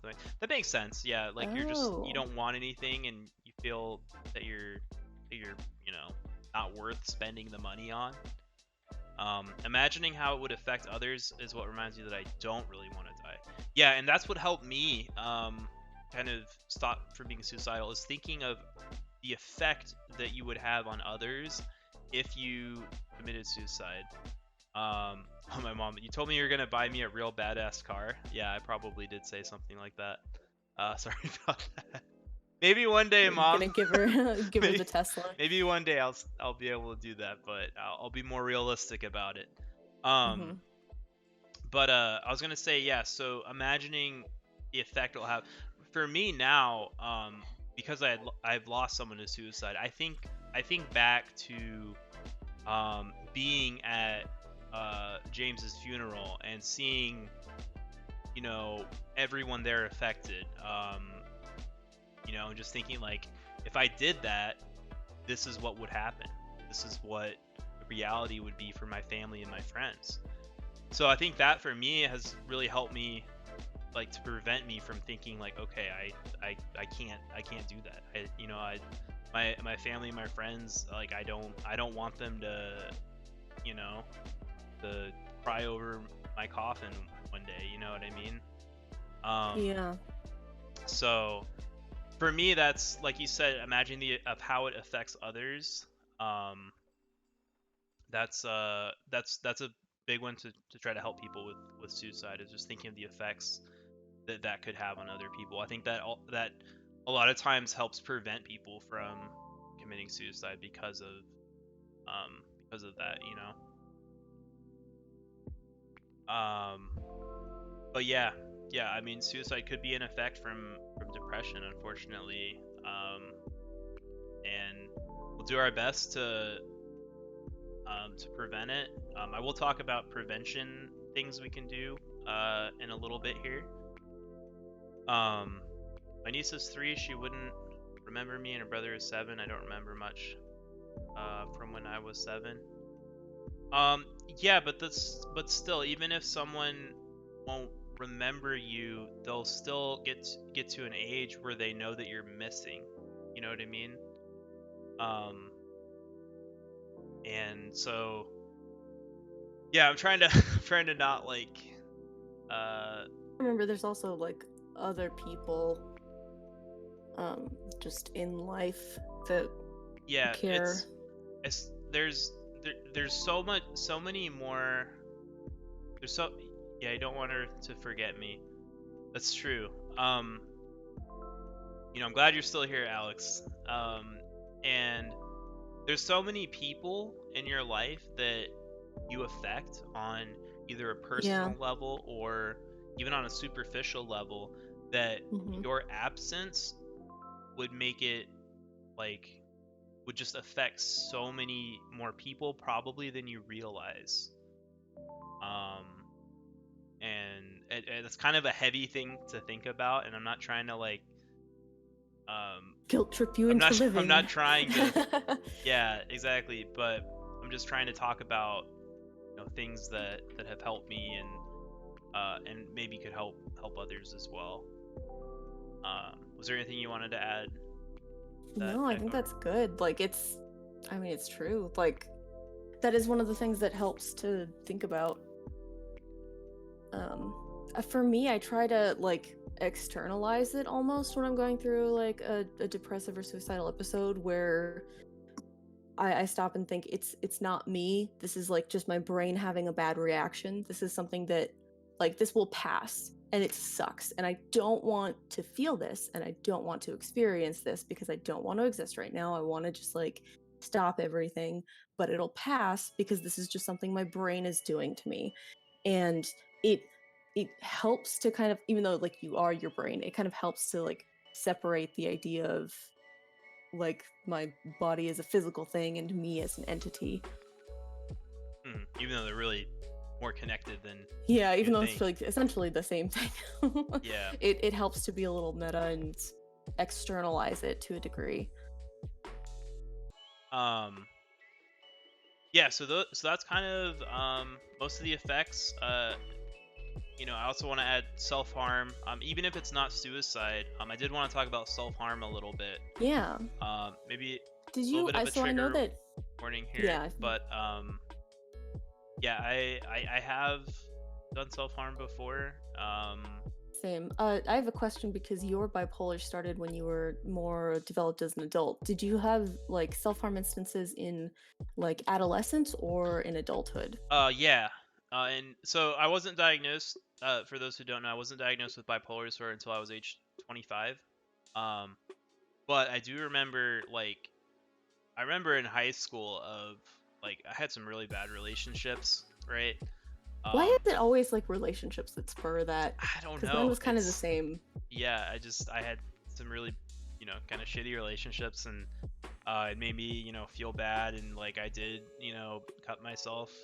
I haven't really. Another one of those things. I haven't shared that with many people because it is, a very personal thing that's hard when to. You're in adolescence, you're going through a lot. But that was something that I did.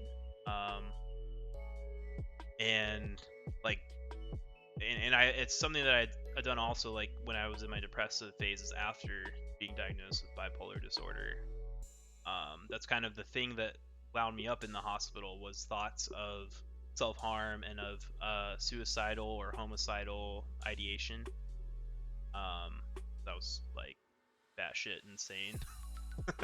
You were in the middle of it. You were going through it. Not to be. you were in the thick of it. Yeah, it's not trying to be brunt with it, but yeah, I was off my rocker. Yeah. Or can I briefly talk Yeah. So I had some experiences with self-harm when I was also in high school, towards the end of high school. Just different things like slight cutting. I had more I would bruise my legs with batteries because I was like, I'm probably not going to want scars when I'm an adult, even though at the time I didn't really care. But just I don't know why it's so common in adolescence. I feel like there's just a level of you don't know how to feel things. You're still learning how to kind of be a human in that stage. And also for a lot of people, it's probably the first time you really experience heartbreak, Like, yeah, everything is a lot more high stakes. Everything feels very real. Yeah. Even Very though it's like strong. thinking back, it's like, It's oh like man. the lowest, it's like, this does not matter at all. This Right. is like But back 10 then it was years of like my so life. I will important never to look you. back on any of these people. Yeah, Ducky, I think that would count. Purposely starving yourself counts as self-harm. Yeah, I would say so. I would say, like eating disorders are I would say are a form of self-harm. Anything that's, hurting yourself, physically or mentally, where you're like turning suffering in on yourself. Yeah, you're like giving yourself punishment almost. Somehow how some people. So those are It is like punishing yourself, isn't it? Yeah, and it's bad. I definitely, if it's something that you guys have experienced, I'm sorry that you feel that way, but I understand, where you're coming from with that, because I've been there. So we have gone over our experiences. We've gone over the causes, the symptoms, and the effects of depression. So now, I think I want to briefly talk about the treatment for depression. We did talk about this a lot in the previous installment, so I don't want to go, too long with this. But I do want to talk about just a few of the treatment options available. Just kind of recap, if some of you here weren't here last week. So medication, going to your finding a psychiatrist. Medication is a big one that can help with depression, or help diagnose if you have. A lot of times you could have an underlying medical condition or mental illness that causes the depression. So the doctors can diagnose that for you. Therapy is another big one. Yeah. Talk therapy, CBT, cognitive behavioral therapy, no, CBD. counseling. Yeah, that's a different kind of therapy. And having a good support network in place, talking to friends, family, people who are close to you about these things, and being open with your feelings is definitely a big one as well.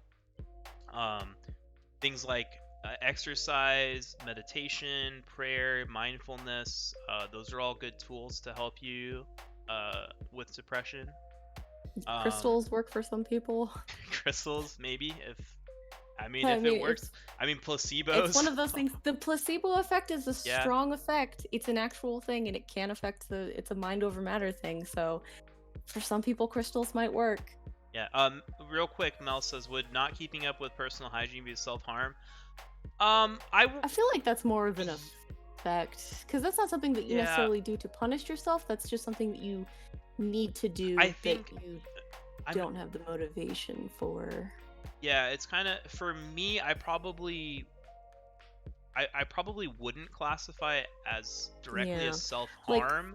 Most self-harm I see it more active. I see it more as like self-negligence, if that makes sense. Yeah, it feels more like, passive. You're not really like hurting yourself. It's you're just neglecting yourself. And that can manifest more than just personal hygiene. It could be on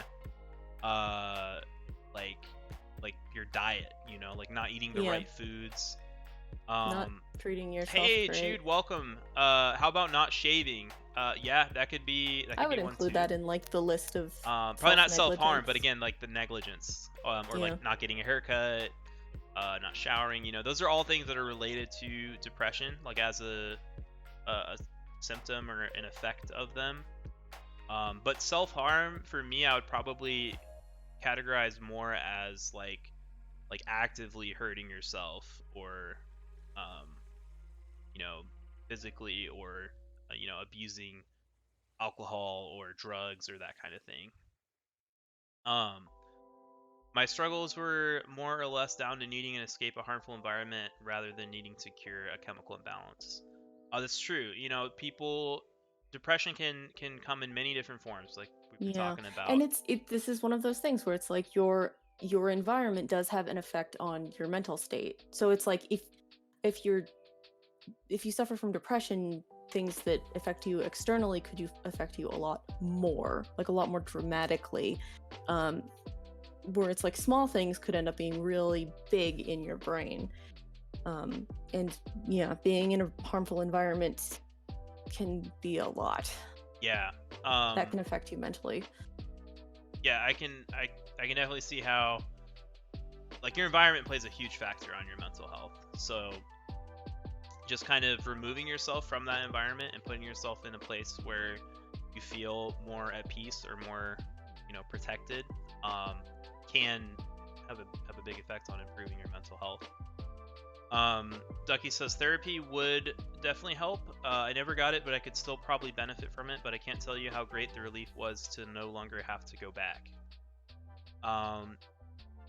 Yeah, I can see that, and yeah, I agree. Therapy in general. Now I did say this last time.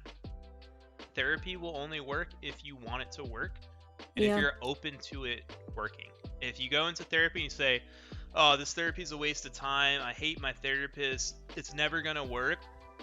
Yeah. If that's your attitude, that's how it's gonna be, because you are preventing yourself from benefiting from therapy by, thinking that it's not gonna work. So you have to go into it with an open mind, with saying like, okay, this might work.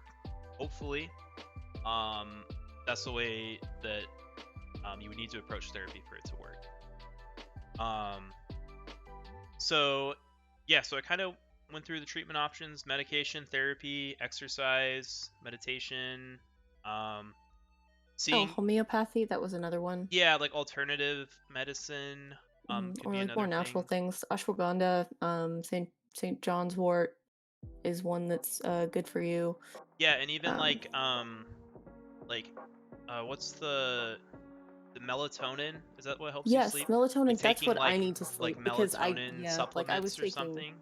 Yeah, I was taking professional sleeping meds, but it was making me sleep until like 3 in the afternoon, so it wasn't working.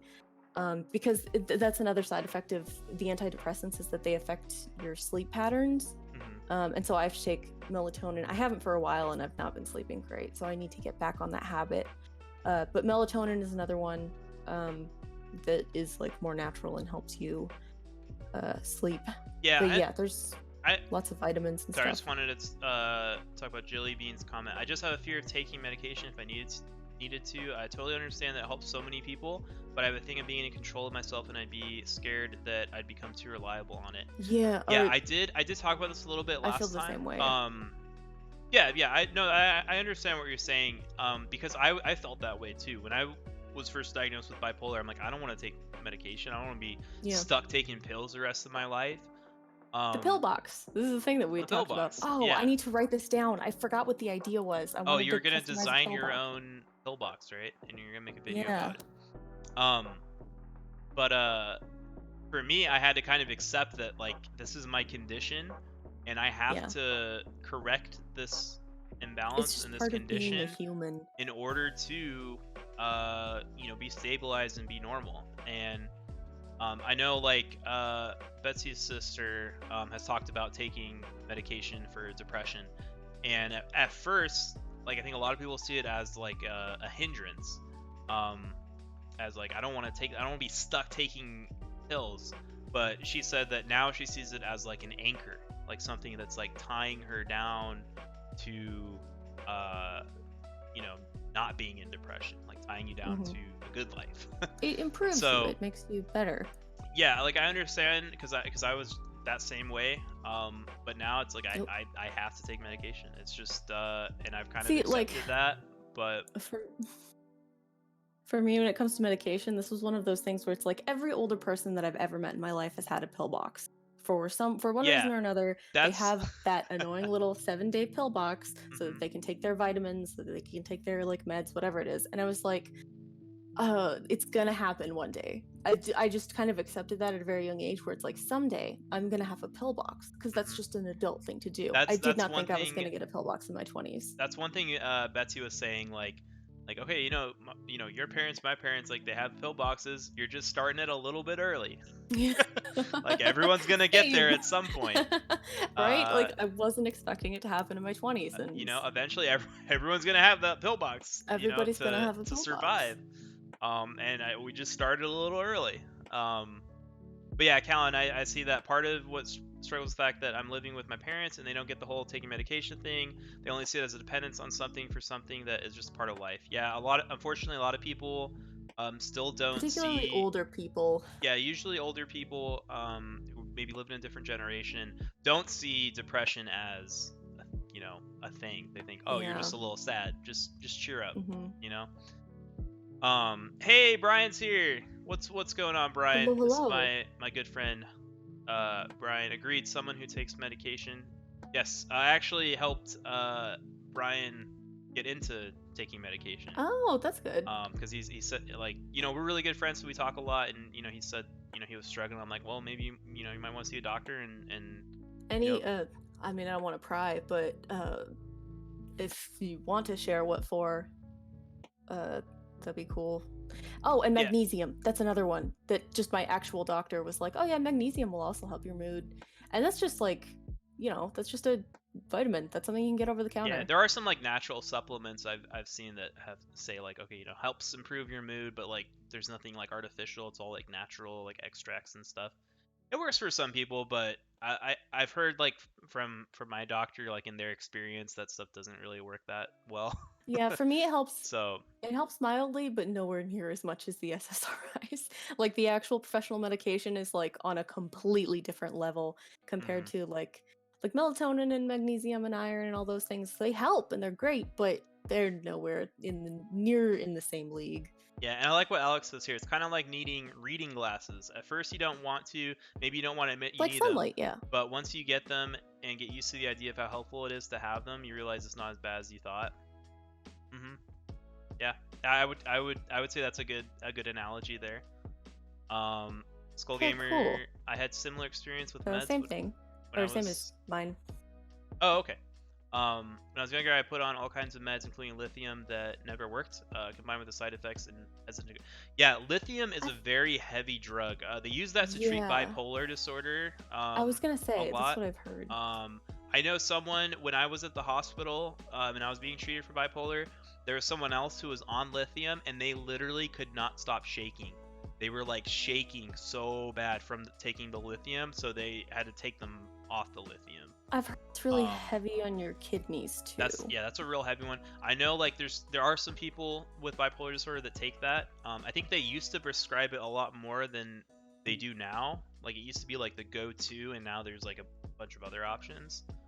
But yeah, I could see how you might be hesitant to go on meds after trying lithium, because that's like that's a heavy duty, you know. And yeah, side effects. So side effects can be scary, but at the same time, like if you're not depressed anymore, and you know, usually the side effects are going to be mild. Now you can't have bad side effects. I'm not saying you can't. But generally, the benefits are gonna outweigh the side effects, typically. Yeah. Otherwise, you know, what's the point? Yeah, taking meds isn't quite as trivial, but some people, that's part of the hang-up of the meds. Job caused me to have anxiety attacks. Now I take medication, I'll get those. Well, that's good, Brian. I'm glad. That's good. Glad you don't have this much anxiety. And I know, like, I remember you telling me after you started taking it that you felt a lot better. So you know, don't be afraid to try medication. You can always try it. Talk to a professional. Yeah, talk to a professional. They know what they're talking about more than me. So yeah, my friend takes you as pretty okay on it, but I think it was the last try thing. Also, sometimes meds don't work because you've been diagnosed with the wrong thing. Yeah, that happens sometimes too. You could be misdiagnosed, so definitely try to get a second opinion if you can. Going to another doctor. Hey, James is here. JLab. Sorry, coming into this conversation mid-sentence. Which meds were we talking about? We're just talking about medication in general, mostly medication to treat depression and anxiety. A lot of them overlap. Like I had a friend who, one of my past roommates, like Brian had like severe anxiety with mild depression, versus I have like depression with mild anxiety. And they oftentimes go hand in hand. Yeah, but they really do. Yeah, they had a very similar medication to what I was on.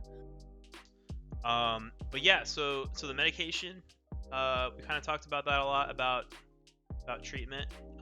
Yeah, lithium. We were talking about lithium as like a heavy duty treatment for bipolar disorder, or that's mainly what it's for. It might also be used for schizophrenia. I'm not sure. I think you're right. And we're talking about other kinds of treatment for depression. So, yes, going to your doctor, seeing a medical professional is definitely probably, one of our top tips. Oh, we got a posture check. Talk to a professional. Thanks, Artemis, for the posture check. Okay, I think I added a stretch one too, by the way. Oh, that's good. I feel like I should. Okay, so yeah, seeing your doctor, medical professional, talking to a friend, a loved one, a counselor, a therapist, anyone you feel close to that you feel comfortable sharing with, that can help as well. Like when I lost my friend James, like a lot of us had no idea like what he was going through. I think Brian knew a little bit about it, but for the most part, like we just didn't know that he was going through such a bad, how severe it was, like how severe his depression was. Because like when we'd hang out, like it's like he seemed fine and like happy, and but once everyone left and we went home, I mean, it could. Did he live alone? He did. Yeah. So like that's another thing, is being alone with your thoughts can worsen your depression. That's something that I found when I'm in like short instances of living alone. My depression sometimes gets worse. Yeah, and Peter can maybe talk. I mean, I don't want to bring Peter into this too much. It was because it was his brother that we're talking about. Okay. But he was mostly a solitary kind of guy, I would say. And so that kind of hurt. It's kind of hard if you internalize a lot of things, then you find it hard to share. We just didn't know, and unfortunately, he lost his life, and so now I'm trying to not lose any more friends. So that's part of why I wanted to start this whole mental health thing, is to check in with you guys, check in with my friends, with people. And another thing that can help, let me just I'll read this real quick.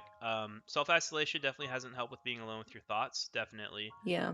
People with severe depression shouldn't live alone if possible. That's also true.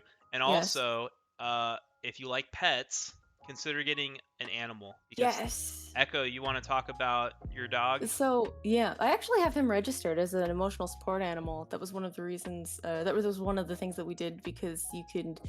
so it was partially so we could get around pet rent, but also because I wanted him to be registered as an emotional support animal.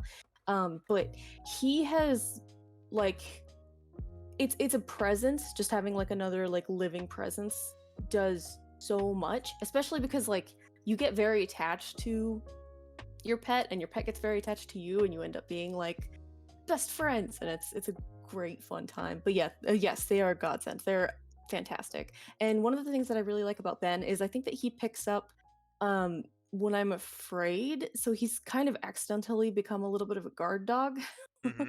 Which is something that I feel like guard dog.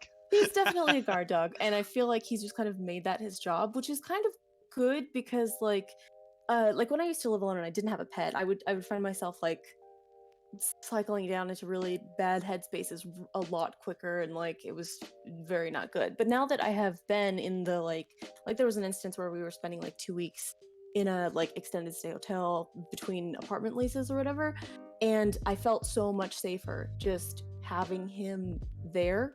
And like I was fine like walking him after sunset and stuff, because he wouldn't let anyone get close to me. If someone was like walking past and they got too close, he would like growl at them, and I'd say like, oh sorry, my dog doesn't like people, and I'd like back away. But it's like he kept me safe, which I really liked, and that can help you feel protected, and yeah, it made me feel so much better. But yeah, he's definitely a guard dog, which can also be a pain. It's a double-edged sword.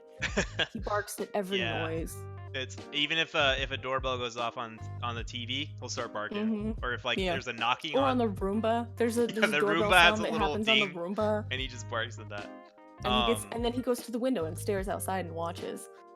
But yeah, Callan says my cat's my world, biggest help for sure. Pets are a godsend. Cats have helped me deeply. I'll be forever grateful. Payson Derulo. Yeah, if you type !dog, you'll see a link to Payson's Instagram. I am also very excited for you guys to get a second pet, because yes, we are gonna get another turn. dog. Because so we got a dog to kind of help me with my, and also I've always wanted a dog. Betsy's never been a pet person. She was totally against getting an pet or animal.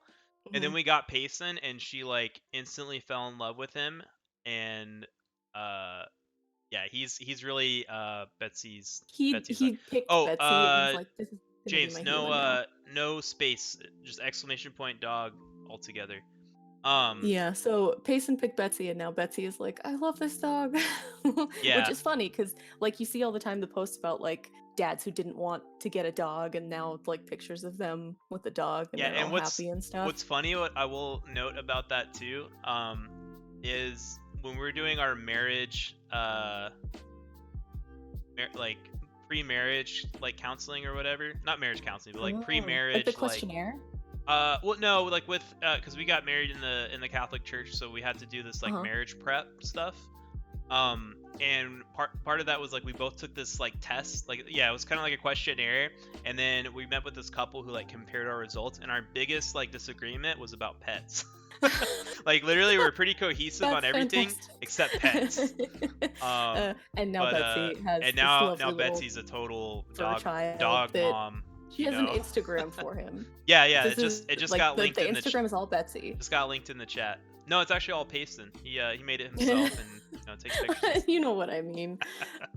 No, he's not a registered support pet, but it would be nice to get him registered as one. I'm excited for you guys to get another one, because I want a dog because he latched onto Betsy so much. You picked the most Betsy dog you could possibly get. So hopefully Payson is not a Dan dog. No, not at all. He's kind of scared of me. Definitely a Betsy dog.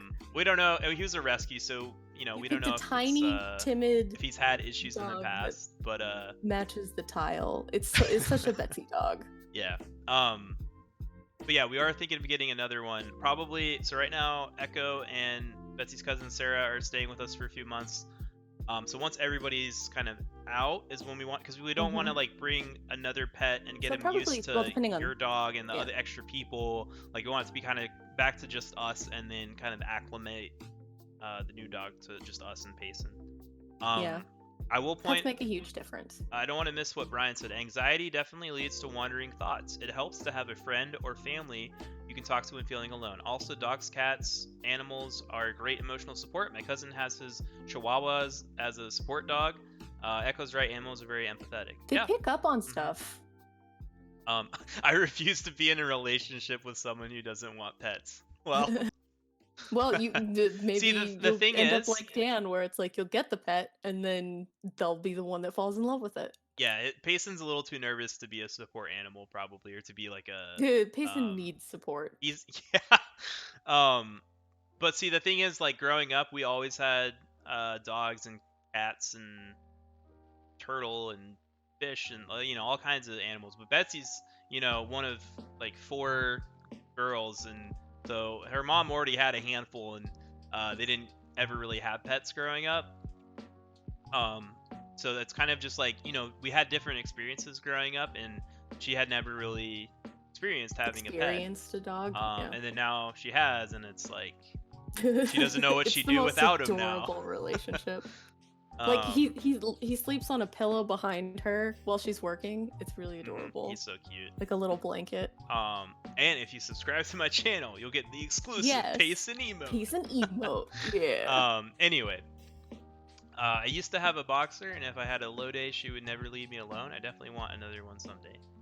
Yeah. They pick up on stuff. It's fascinating. Oh, excuse me. They did have pets growing up. You guys had sea monkeys and goldfish. Okay. I take it back. I guess you are pet people.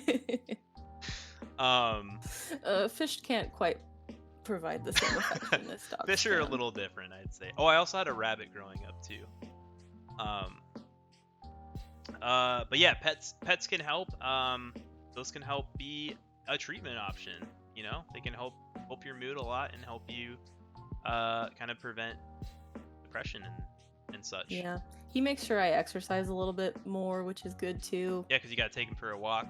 Yeah, I gotta take him for a walk, and then I also like he'll if he wants to play and he's not tired at all, and even if I'm like in the middle of working and stuff, he'll just like cry at me. He does his complaining like sigh, where he'll sit there like until I get up and throw something for him to chase.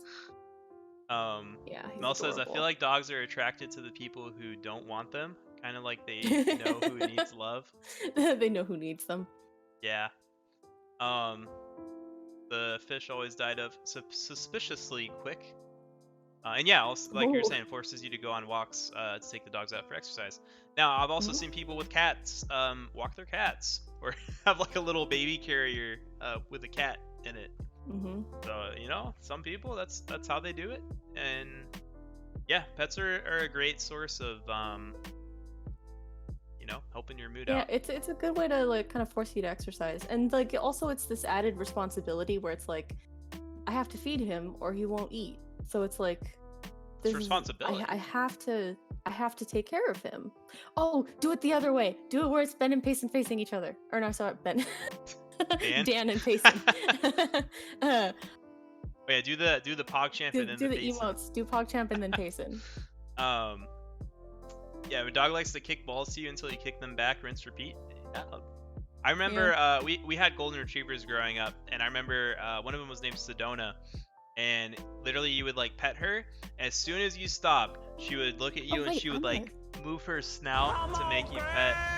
Hey, Brian with the sub. Hey, appreciate it, brother.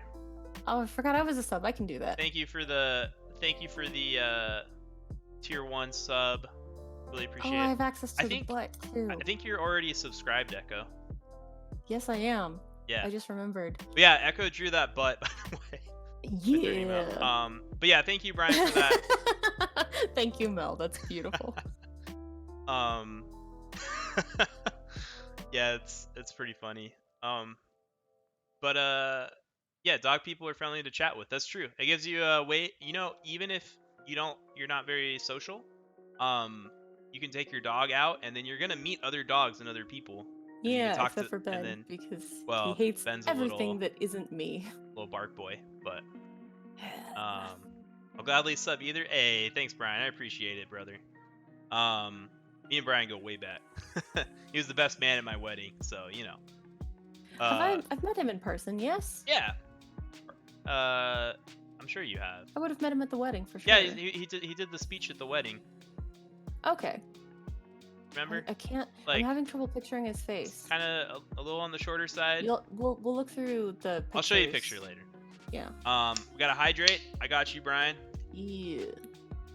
I have no liquids here. I took my water bottle downstairs. So. Okay, so let's try to finish up this discussion here. Yeah, we do, best friend. A cheers. Here, I'll give you a cheers, Brian. Toast. Cheers, buddy. No more push-ups. I paused the push-ups for tonight because I wanted to focus on the discussion, but I'll turn them back on when we get done talking. Okay, cool. Yeah, you're not that short, but if you recall, I said you're on the shorter side. I didn't say you're short. But anyway, I feel like there's a renaissance happening with short kings, where it's like people who are under what I think the cap for a short king is 5'7" or something like that. Where it's like the internet is celebrating short men now and tall women, which is well, there's the vampire lady. Oh yeah, the 9-foot tall vampire lady. Cheers, brother. If you want, I can join audio. Otherwise, I can chat. Just wanted to be on that stream. Yeah, for sure, man. Maybe near the end. I wanted to get through the rest of this discussion. And then we can maybe bring you on and talk for a little bit. I'm 5'2". Stop complaining. Yeah. Betsy's like 5'.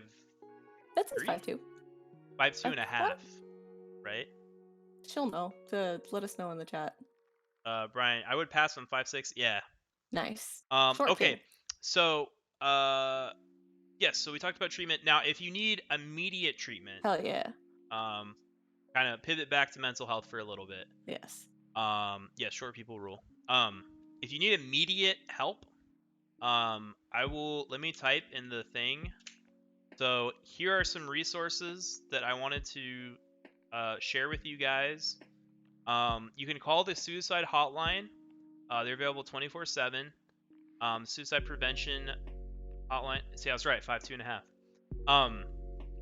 And also something you might not know is if you'd rather chat with someone, like an IM window, you can click that link and just chat with somebody. Or if you want to just text someone, you can also text. So there's 3 different methods of resources there. I like that they're getting more futuristic. Yeah. I mean, they got to keep up with they're more present versus, keep up with the times, you know. Yeah. So I wanted to share those resources with you for immediate help. And then more long term, well, immediate help could also be talking to a friend, a doctor. We're all talking about height now.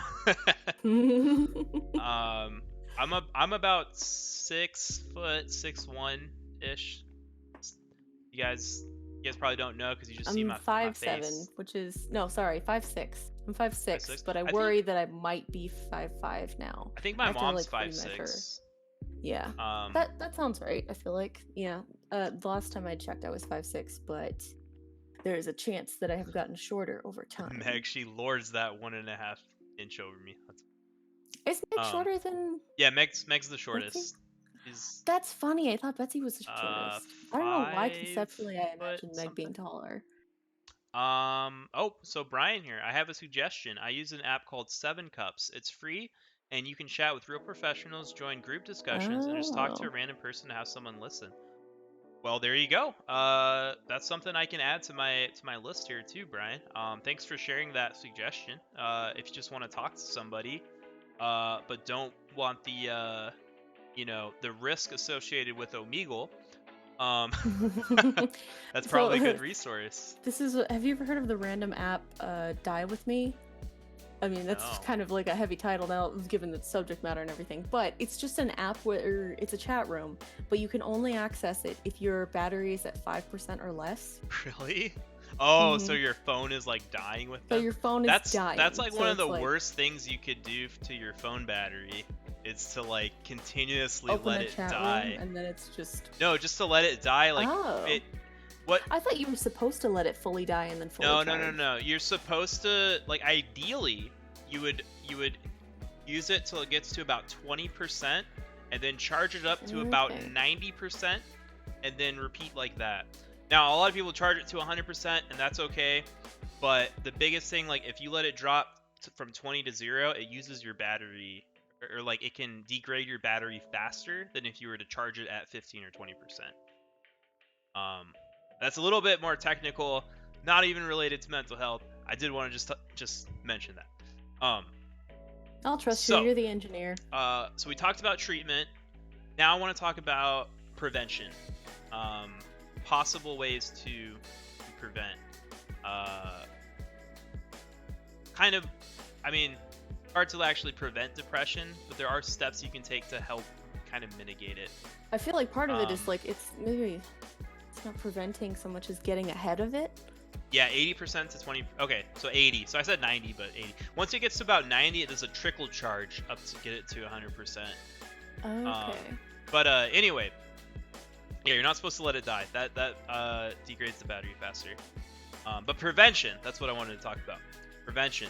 So taking steps to control your stress would be a good one if you can. Find things that relax you. If it's playing video games, if it's watching a show, taking a bubble bath, whatever helps you to kind of de-stress and de-wind, definitely just incorporate that into your daily routine.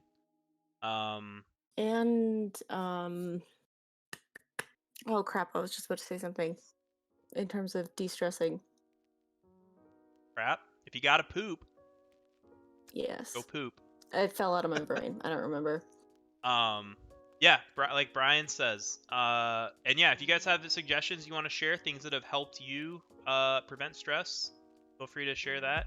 So Brian says trying to keep yourself busy with interests and other people to avoid overthinking. Very true. Mom says deep breathing. That's a good one, you know. Meditation, yoga. Hold. Out. You know, that can really, that helped me right there. Oh, there's also tons of apps for that too. Yeah, there are. And keeping a healthy sleep schedule, which I'm very bad at. I'm not. Which is very hard. Pretty bad at it too. Yeah, I used to be so good at it, and now I'm not. Getting enough sleep and just keeping a good sleep routine, good sleep hygiene, definitely very important for preventing depression. And yeah, whether it's a hobby or working out or even working, yeah, anything, just keep your mind distracted. Could definitely help. Fulfilled. That's another thing. Is like anything that's like fulfilling for you. Fulfilling, yeah, things that give you like goals? a sense of pride and accomplishment, right? Yeah. Like if there's a goal that you can set for yourself. That's journaling. Journaling's another good one. Yeah. That has helped me in the past. I really want to get one of those 5-year diaries. Betsy has one. Have you ever seen those? Yeah, I have. Well, she has it asks you. It's a question a day, and and you do it for 5 years. I have a friend who's like a 5-year diary. If you don't have anyone that you can talk to about your feelings or anyone that you feel comfortable sharing with, share with yourself through journaling. It really helps to just get your mind on the paper. For me, I also write poetry sometimes if I'm feeling particularly passionate about something, or if I feel a lot of emotions that I just want to kind of get out. Sometimes I'll try to write a poem about it, and that can help. I draw my feelings. Also, music helps me a lot. Playing music, listening to music. You know, I play guitar. I got this kalimba the other day. You're pretty good at like music stuff in general. Yeah, I'd say I'm a musical guy. I also got an ocarina. I got a few musical instruments here. There's some guitars over there. But yeah, music helps me. Solid playlist of music will actually help, not just keep you in a low. Find a TV show or movie or song album puts you in good mood. Yep. Listen to it on repeat if you need to. For me, and this is kind of interesting, I really like heavy metal and like screamo type music sometimes to help me de-stress, because they found that actually like listening to people just screaming in your ears triggers like a effect in your brain that can be calming. As like your brain's like way to kind of like process it. It's really interesting. It's like swearing. Yeah. Swearing shit. Can, like, help you. Damn it. It helps we watched the history of swear words on Netflix. Yeah. That was really interesting. They cover it very well. I would recommend. I mean, Nicolas Cage was the host. He was okay, but like Nicolas Cage is always. He's Nicolas Cage. At the same time, he's very perfect for that. I would have loved Dolly Parton. That's just my personal take on it. She would have been a fantastic host, or at least for the bitch episode. But Nicolas Cage was like a very solid choice. Yeah. If I knitting or crocheting is helpful, yeah. Any activity you enjoy. Betsy likes coloring. Oh yeah, those adult coloring books. I love that those are a thing gosh, now. there's so many comments. I'm gonna try to get to all of them. I'm gonna speed it up a little bit. Not forcing yourself to do something and take a break. I personally listen to music to wind down. Yes. I have a list of movies that bring you back to reality when you've hit rock bottom. It's a good thing to know, Brian. Ducky says I have a 5-year diary. I'm currently in the 5th year, and I plan to get a new one for next year. They're really fun and wholesome. Nice. Yes, took a class, and we were required every day in the morning to write down our thoughts. First 5 minutes, then same thing 5 minutes before your bed. Writing out feelings definitely helps see what you're feeling. That's true. Music, drawing, writing stories when I have the motivation, those have literally saved me. Well, that's good to hear, that it is effective, right? I would encourage you guys to try that out if you're having trouble. Maddie liked my ocarina tune. That's one of their golden doodles. His name Maddie. I guess she liked the ocarina. So.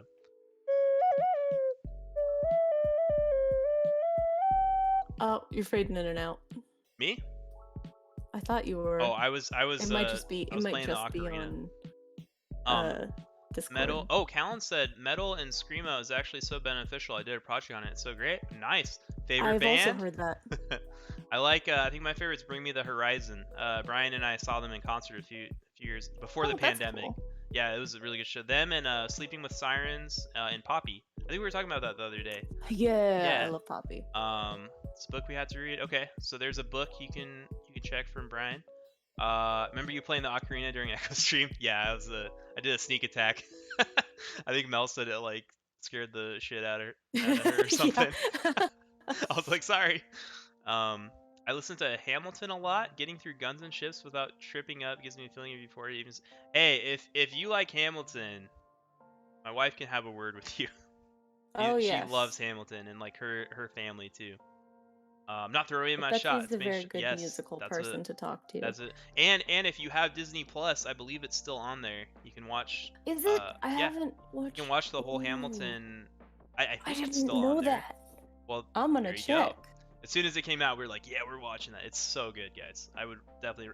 It's a fantastic. I want them to put the Ratatouille musical on there. Fantastic musical. That would be great. Betsy and I watched the Ratatouille musical. It was amazing. Yeah, I didn't see it, but it was so great. Bench Sevenfold, Cruise the Veil, or some loud bounds to listen to a lot too. Yeah, I like them too. Seeing Pierce the Veil live was amazing. Yeah, it was. We had a really good time. Their music videos are so weird. Like, it was a trip. It's art. Yeah, it is art. Good options. I'm really into Munro right now. He's a YouTuber and got obsessed with him. Other than I don't have a favorite. Yeah, well, it's good to know. I mean, man, we have a lot of similarities. Me and Callan. Like, we're both civil engineers. Both have had issues with mental things. Both like screamo metal music. Like, are you the same person? Both lived in Georgia at some point. Like, crazy. Joining a fandom is another thing. Because that's a great way to find community. Because usually fandoms have like very great communities. Yeah, and also sorry, kind of like that is like finding a support network for your mental illness. Maybe the female version of you. Yeah, you could be. Could be. But yeah, finding a support group for, I mean, you hear like Alcoholics Anonymous, but even adult like children of alcoholics is another one that I didn't know existed. I didn't know but that apparently it's existed a whole thing. Yeah, because like when you grow up in an alcoholic household, it affects the way that you process things and your relationship with alcohol. And like if you look it up online, there's like a whole list of like the effects of like growing up in an alcoholic household. And to the point where adult children of alcoholics has a support group, and you can find them. They're all over the country. Interesting. But very cool. But yeah, like I'm into Reddit, so I'm in the bipolar subreddit. Sometimes I'll comment on there or see what people post and kind of relate to it. But I'm sure there's ones out there for ADHD, depression, anxiety, schizophrenia. Like I said, bipolar, OCD, anything you might be going through that you're struggling like PTSD, with, trauma. Yeah, just know you're not alone. There are other people, and like they won't have experienced the same thing as you, but I am sure there's someone who's experienced something similar, right? Or someone, if you have a mental illness, you're not the only one. There are other people that have that same mental illness. So connecting with them is a good way to kind of let you know that you're not alone and that you have, other people that know what you're going through because they've gone through the same thing. So that's definitely helped me. So yeah, reaching out to family and friends. Another thing is if you can try to get treatment early for depression versus waiting for it to get to a point where you need to be hospitalized or it becomes life-threatening. So definitely that was my mistake. Yeah, I mean, with me with the mania, I mean, it was something that was could not have anticipated. Really... The second time though, we could have, but again, just trying to be proactive with preventing it if you can, and just getting treatment early. Going to therapy, seeing a medical professional early, to try to, because it's better to prevent it than it is to fall into depression and then have to treat you to get out of depression. Yeah. To like get better out of a depressive episode. Yeah, and that always really sucks. long it's term, just pointless suffering. There's no point in suffering. And then you just want to get that long term treatment. And if you do take medication and you start feeling better, don't just stop taking the medication. I know a lot of people who they take a medication, they're like, oh, you know what? I don't feel depressed anymore. I don't need this medication. I feel like almost everyone goes through that, where they're like, any person on medication goes through an instance where they're like, can I live without this? I mean, I'm feeling fine. Feel good. Like even I've tried to like taper off of it, because I had a friend who slowly stopped her medication and was like getting better and all this stuff, but I was like, oh, I want to try that, and I think I tapered off too slowly, and I did too suddenly. Yeah. And within a week I was feeling it. You can go into withdrawals. One time I think I forgot, and like I woke up and I had such crazy bad anxiety, and I'm like, oh shit, like I felt terrible, and I took my medication. I was able to get back to sleep, and then I woke up and I was like feeling fine. So it's like, don't just like stop. If you do want to stop, talk to your doctor first, because you can go into withdrawal. Supervised. And there can be really bad effects from that. So definitely stay on it. If you do want to come off it, talk to your doctor, talk to a medical professional. Yes, stopping meds is bad. Withdrawal is hell. Yeah, finding awesome people, YouTube you're dealing with, plug you both. Yeah. I'm sure there's people out there. Oh, the last foam just fell. Sorry. Did it? I just saw it fall. I was experimenting with sound foam. But I didn't put them up very good. I feel like Reddit is a good source to find communities, but I can never get used to the formatting of the Flash design. Definitely the mobile app is a lot better than Reddit's website. I would recommend. I only use it on mobile. I refuse to use their website. It's just like terrible. I don't know why, but just the app is very fluid. I feel like Reddit is very like engineer, where it's not very designery. It's very function over aesthetic. But the app is good. Yeah, withdrawal can be bad. And then I did want to talk about having a crisis plan in place. So I wanted to share. I have over here. Yes. Phineas and Ferb folder. You keep Gadget Masters. I love that you keep it in that. And yeah, how to build a big and obvious ride. Anyway, so I have my action plan in here. So I will kind of show you this. So I have one for depression, and one for mania. So is this mainly for you or for this is for me. The people around you? Well, it's for me, but it's also like it's for mostly for Betsy to show me. So this is something that I wrote myself. And so like for me, here's my action plan for depression. So I have precursors to depression. So these are things that could be symptoms of depression, or things that I could like signal to the Betsy or to other people that like, hey, I might be falling into depression again. And I've got things we've kind of talked about: oversleeping, lack of energy, apathy, self-isolation, suicidal thoughts, self-harm, lethargic, unmotivated, loss of concentration, focus, cognitive dissonance, cognitive impairment, overreacting, and so is this partly to help you recognize when you're going through a depressive This is to help me recognize like when I'm going into depression, and to see this. So like because sometimes I won't like think that I am, but this is a way for like Betsy could bring me like, hey, look, these are things that you wrote that say, hey, look, going into depression, you need to snap out of it. Or well, not snap out of it, but like we need to take some corrective actions. Do something. And then I also have not partaking activities I would normally enjoy. So then the action plan this is like, and then also I have like my engineering seal here where I'm like assigned it, because I'm a licensed engineer. But anyway, I've got action plans. So continue medication. Number 1, do not get off the medication. And I have Betsy set my alarm to wake up after 8 hours of sleep because oversleeping is a problem. When I'm in depression. Active work, chores, hobbies, music, guitar, etc. Just doing things. Exercise. Maintain a balanced diet. Be open to communication. So communication is key also. Love the seal. Thanks, Callan. And writing, like I said, I sometimes write poems or journal. On, I'm gonna let my dog in. Oh sure. Well, I'll just keep going on this. Yeah, you continue your life things. I'll be right back. So, being open to communication, writing poems, stories, songs, journaling, and drawing or art, or playing music.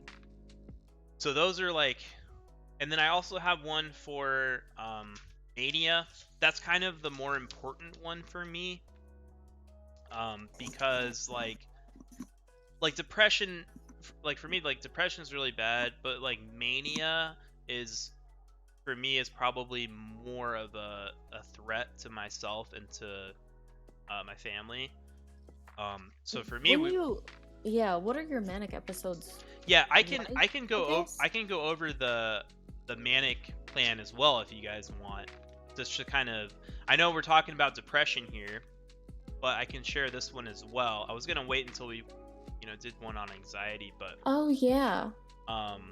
Maybe we should save it. Maybe we should wait until. I'll save it because there is a lot on here. I think on my and I don't want to. Yeah. We can. I can save that for next week. Gives you guys something to look forward to. But yeah, that's my action plan. I just wanted to go over that, and I would recommend if any of you guys struggle with depression, or you think you might be getting depressed, just kind of write those things down and kind of write like steps for yourself to help prevent it or help treat it. And with that, that's pretty much covers everything I wanted to talk about in terms of depression. But we are still going to be talking about other things. And then we'll also open this up to comments, questions, and do we want to eventually pull in? Yeah, people? Brian was talking about joining, so we might pull him in here. But let me look here. Do you look at the plan when you're feeling one of the symptoms or when you have multiple? So typically, it's when I have multiple. Because usually, like, if I am gonna be depressed, it's gonna be a lot of those things. But it's more just kind of like a general indication that, like, for me and for my wife to look out for, like, hey, if you start to see some of these things, it might be a good time to work on, corrective action, or excuse me, whatever that may be. So sorry, I threw up a little bit in the back of my throat. You had that happen? That horrible, like, acid reflux or whatever it is. Yeah, it's like awful. Sometimes you have like a burp, and it's like there's a little extra acid in there. Sorry, it's kind of gross. Sorry if anyone's like eating, but yeah, was there? So yeah, like I said, it's probably usually when I have multiple, but again, if any of these are happening, it's kind of just it gives a good indication of like, hey, we gotta do something here. And the fact that it's because, like, especially when I'm manic, I don't like trust other people, like, or listen to other people. That's how I get when I'm depressed. So, like, because it's in my writing, I'm more likely to follow it than if it was from somebody else. I saw this really great comic today that was like, I think all of my friends hate me. And it was like, no, we love you. And it was like, well, I think all of my friends are liars. And it's like, yeah, that's kind of what it's like. Yep. So, if anyone has any questions, or if you just want to ask us about anything related to mental health or not, we're going to go ahead and open it up now. Time. And let's see if we can get Brian in here. Yeah. Brian, are you? Let me make sure he's still in the chat though. Brian, are you still listening to us? And if you wanna come in and talk, Peter, you're welcome to come in as well. Just have to. Oh gosh, because I'm capturing the thing. Hold on. I'm gonna have to. I might have to turn echo off for a second to invite the people. Okie dokie. So echo will still be here. I just need to turn off the visual for a second. So I'm gonna go to big video, and then we're gonna invite Brian. So Brian, I'm inviting you to like a private Discord server, okay? Oh, you're finishing dinner. Okay. All right. Well, I sent you an invite, and then I'll send you an invite as well in case you'd like to join.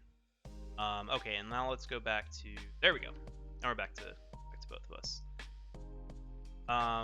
Need to head out this. Okay. Well, hey, thanks for stopping by, Meg. Definitely appreciate your input on everything, and thanks for being a part of this. You know, we couldn't do this without all you guys here. I mean, we could, but it wouldn't be as good, I don't think. Oh, you're still here finishing dinner real quick. Okay, got you, Brian. Why don't you do a plan thing next time? We could do that. We could like plan for Brian coming on next time. I wanna. It'd be cool if we could pull other people. That was the other thing that we wanted to do with this, was to start pulling in other people. Yeah, like more in their experiences. Are you able to get me a video? Yeah, probably not. There is some setup that needs to go on with the video. Like I could probably switch from Echo to you, but if I had to add you, I would have to kind of like move all the frames around and stuff. But we could plan on joining 5 minutes. Yeah. Okay, you can still come and talk though, if you'd like. Yeah, you can. We'll be able to hear you. We just won't be able to do you like to have video. We just won't have the video for until next time. Yeah. But I also like kind of want to try to keep it to like one, like 2 people per video if I can. Yeah, that's understandable. Just because it's more of like a conversation. Because sometimes if you have 3 people, it might get a little hectic trying to stay on topic and stuff. So, but I don't mind talking to you for a bit. Catching up a little bit. And yeah, but, before you join, is there any other questions or comments or concerns, or if there's anything you guys want us to cover on the next Wellness Wednesday, definitely let me know, or you can let us know later, through Discord or Twitter or whatever it may be.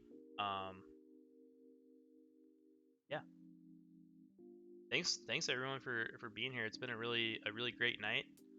I think we have a little bit of time left, probably like half an hour-ish. I'll try to keep it 20 minutes, half an hour. Yeah, I feel like we should try and keep them under 3 hours. I would say 3 hours is probably about good. Yeah. Have y'all had any bad therapist experiences? Oh, so many. Echo.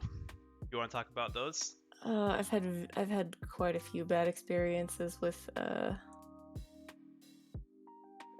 therapy. So like oh my gosh, where do I even want to start? I've had lots of therapists who I felt like I couldn't really mesh with. It almost felt like they, I don't know, were dehumanizing me to a degree where it was like they saw me as like a subject to be studied and not a person who was going through something. Whereas one of the best therapists that I'd ever had, for the first, I think it was like month or so, and this was when I was a child, we didn't even like really talk about things. Like we would play cards, we would make Play-Doh stuff, and she'd be like, is everything at home is everything at home okay? And I'd be like, yeah, it's fine. It's like, I think partially she realized that I just really wanted a break from everyone else. And so that I was like more introverted and all these different things. So she kind of became a friend before she became my therapist. And I think as a child, that's what I really needed, was like a person to treat me like a human being, and like I was a mature adult, but like I don't know how to describe it, like just normal. And then the worst experience that I'd ever had was with a grief counselor, where my younger sister and I, like when our mother was going through hospice, which is kind of like a hospital, but for people that you know, or you're just trying to make their passing as less painful as possible because there's no recovery. Like the person can't recover, they're in a state where it's like this person is going to die.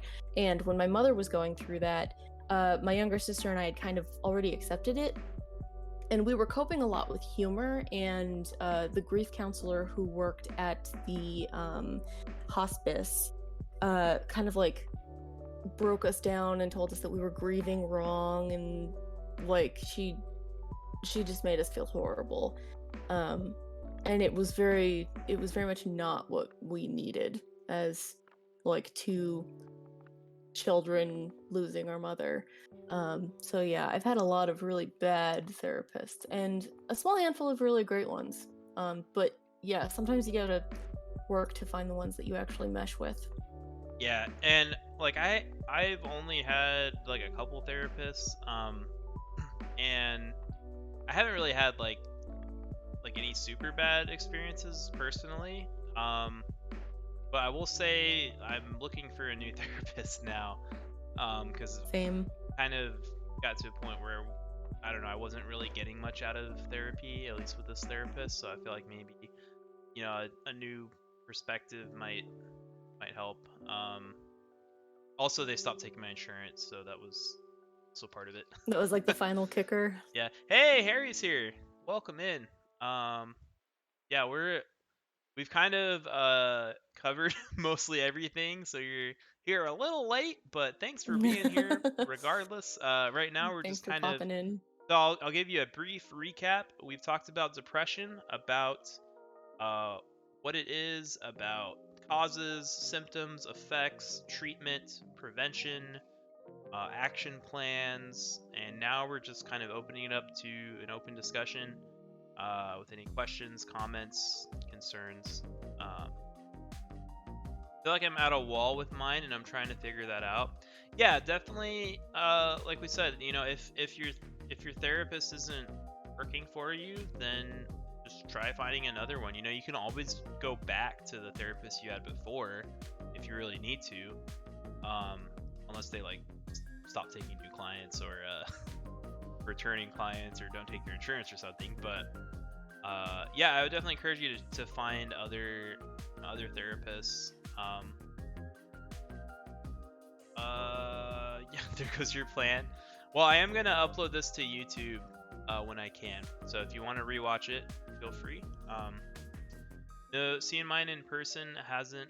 Oh, not seeing mine in person hasn't helped. Oh, Oh yeah, yeah, because with I the totally pandemic, forgot about that. yeah, a lot Therapy of is it's gonna be all through been. Zoom. So I stopped seeing my talk therapist just before the pandemic. Because I was supposed to get a new one, and then the pandemic hit and I didn't even think about it. But yeah, everything's gonna be over Zoom now. So that's not gonna be super great.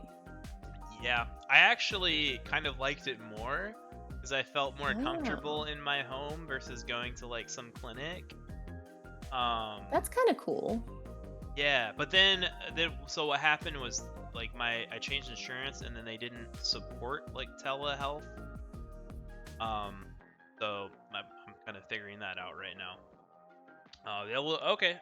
If Brian wants to come in and talk, Brian, I sent you an invite to another Discord, so you'll have to accept that, and then we're just in the general chat on that.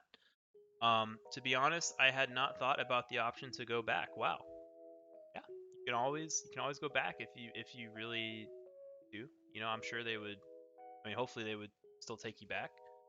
Um, but yeah. So we might have Brian on here in a second. Um, so we'll see how that goes. But in the meantime, thanks everybody for hanging out. How's your guys' night going? Do you guys have any plans for the weekend? It's Friday is getting here, right? Mm-hmm. I know it's Wednesday, but halfway over. We're through the majority of the work week, guys. 2 more days. Got the weekend. We're doing a what is it? A margarita Friday. Like yes. We're watching a movie. We're gonna have nachos because I guess Betsy's cousin was at like a Super Bowl party and they had a whole bunch of extra like chips and nacho cheese sauce.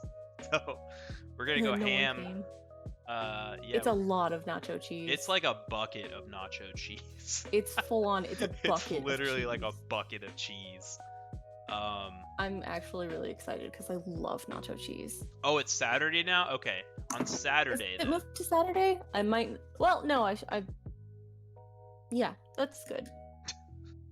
And then we're gonna watch a movie too. I think. I forgot to eat dinner. Face palm. Oh, no, that's okay. I've done the same. I'm gonna have to go eat dinner. I'm gonna have to go eat like a power bar or something because I also forgot to eat dinner. Echo. Face palm. No, I wasn't paying attention. Gotta eat. It snuck up on me. See, well, I've been streaming enough that I'm like, I know, like, I gotta eat before the stream because I wait till the stream. I forget. It's hard to. I stream a little bit earlier usually. Love me some nachos. Controversial opinion: the soggiest chips are best. See. Ooh, that is very controversial. Yeah, I'm not sure I like soggy chips, but I do like chips that are fully loaded. So like the chip that like you pull a chip and it's got like cheese on it that connect it to the other chips, but then you pull it and it takes all the cheese with it, and it's got jalapenos and beans and meat and sour cream and salsa, and you just eat it. Hey, is Brian in here? I think he just jumped in. Hey, what's going on, guys? Hey, what's up? Brian is not too much. How you doing? Doing well. So everyone say hello. Ooh, that sounds good. Who doesn't like soggy nacho we're gonna have like. Ooh, so yeah, Harry, I like chilaquiles because it's a chip that has gone soggy. Depends what they're soggy with. Yeah, chilaquiles are really good. Oh, that's the thing. I'm a terrible Hispanic. I'm not good at spicy food, so yeah, I prefer my nachos without jalapenos. Hey, my mom says hi to you, Brian. I totally get that. Yeah, same here. Dan's mom said hi. Brian. Hey, who said hi? My mom. You're a little quiet now. Hi. Hey. Oh, can you turn up his volume? Oh, it's 200%. Hi, Dan's mom. Brian, you got to talk louder. All right, hold up. Let me switch to the computer instead of my phone. There you go. Harry, Spanish sauce. Hey, Brian, and hi, Mama Bailey. Yep, that's Mama Bailey. Mama Bailey. Hey, everyone. I was the guy chatting, Dr. Zadokis, or Zudakis, whatever you want to call me, sending messages about advice. Yeah, you gotta. And you also have been diagnosed with anxiety, correct? Yes. And depression. Is he quiet to you too, Echo, or is that just me? A little bit, but I think it might just be you. If there's sound issues, please let us know. I have a weird thing with Discord. Sometimes people are just like super quiet, and I don't know how to fix it. I'm gonna switch to the computer real quick and see if that helps. Oh, that might be okay, cool. Yeah. One moment. All right, cool. Mama Bailey, love it. Yeah, he's a bit quiet. Okay, that's there better. You go. That's there we go. My headset with my computer, like the official, like that. I was using my phone last time, so maybe through the Bluetooth. Yeah, much better. That's a lot better. Okay, good. Yeah, how are you doing tonight, Brian? I'm good. How are you guys doing? Good. We've just been talking about depression all night. Oh yeah. Yeah. Dude, I believe it. As one does. Here, I'm turning on. Dude, are you excited Peter is back in Phoenix? I'm very excited. I'm very happy to hear that. I was working in the office, so I didn't get a chance to respond, but I'm extremely happy he's here in Phoenix now. Awesome. Yeah, welcome back, Peter. But yeah, I'm glad you're having a good night, Brian. What'd you have for dinner? Chino Bandito. Oh, dude. Chino Bandito. So, if you guys aren't from Arizona, or from Phoenix area, there's a place called Chino Bandito which is a Chinese Mexican food fusion place. Oh, these are my favorite. I've never heard of this place. It's like North Phoenix. So like this is the thing. So I just want to throw this out there. Fun, like geographical whatever. In Phoenix, there's like a high Asian population because of tragic things from America's past. Anyway, so you end up with this really cool Asian Mexican fusion, like horchata boba and like really fun stuff. And so I'm just like, whenever I learn about these things, they're like the coolest thing ever because it's such a weird mix of culture that you won't find like anywhere else. And so true. Place called Chino Bandito. There's another place that Betsy and I went, which was like a Japanese Mexican fusion. It was like, what was it, like Cafe Maya or something? It was really mascot. Really good. What? Their mascot? It's a. I want to look. Their mascot is a giant panda or a polar bear. Yeah, it's amazing. Yeah, or not polar bear. Panda. There we go. It's a giant. It's a panda with like. Oh my gosh. Mustache and a sombrero. Can I show this? Kind of can I show yeah, mustachio and a sombrero. I want to show this. I've never eaten this place. Well, I want to show this. It's amazing. Real quick. Chinese and Mexican food fused together. Hold on. Dude, Arizona's so cool. We have so many random things like this. Hold on. I want to show you guys this Chino Bandito. It's like a Mexican panda bear. It looks so cool. That's so cool. Oh, I want to go there. I want to try this. Oh man. You definitely should. It's definitely worth it. Amazing, like fusion of culture that you're not gonna find anywhere else. Yeah, we should go there like Sunday or something. I recommend the Jade Red Chicken or the Gen Red Pork. The only thing is it's a little bit of a trip. Yeah, but maybe Brian, maybe we could hang out. It sounds like it's worth it. And I could pick some up like on the way back home. Dude, or something. That would be cool. I can let Michael know and we could create some kind of outing or something. Yeah, it's like in way North Phoenix. That's where I'm by. Yeah. That's so cool. Sounds like a plus place. I need to move to Arizona. I'm more convinced every day. Hey, Arizona's a great place. Dude, Arizona is the place to be. Love them. We have a Vietnamese Mexican fusion place here that I adore, but no zesty mascot. Yeah, we got a zesty mascot. Sumo Maya, that was what it was. Tapas. Yeah, Sumo Maya? It was more expensive than we thought. It was one of the most expensive restaurants I've eaten at. Oh, is it like a fancy it's in Scottsdale. It's like a fancy like oh god, their website Japanese is fancy. like Japanese Mexican food. So like we went there and like I'm pretty sure I left like still kind of hungry, and we spent well over $100. So wow. I think it was like it says Latin American and the Far East. No, we did get like wine and stuff, but I think it was like it looks like high quality food. Yeah, it's definitely like a nicer restaurant. Fancy. Like you'd go there like for fancy like place. When you want to spend a lot of money on. Right. Yeah, we were talking about sushi the other day too, of not having sushi in a while. Harry says he loves sushi. This is the guy I was telling you about that had sushi in Rome. The best sushi. Oh, okay. That sounds good. Sounds like tapas, a lot of money, a lot of still hungry. That's true. That's like, do you remember totally tapas at ASU? Yeah, at Ingrained? Yes. Oh, I forgot what it was called. Yeah, that was fun. But you always end up like sneaking back and getting like 5 different plates. Oh yeah. That was so good. Because it was only like $5, right? Do you remember the chili hot chocolate? Yeah, the Mexican hot chocolate, right? Good. It tasted like so good. Pudding. Mm-hmm. Oh, it was delicious. It was like this really thick, like hot chocolate with chili in it, and like it was delicious. It was amazing. That sounds delicious. It was so good. If anyone in the chat here wants to share your favorite food, feel free. Share your foods. Sounds magical. Yeah, it was really good. Yeah, I want Mexican hot chocolate. We got another 15 minutes or so of just kind of hanging out because we did get to everything on my list I wanted to talk about.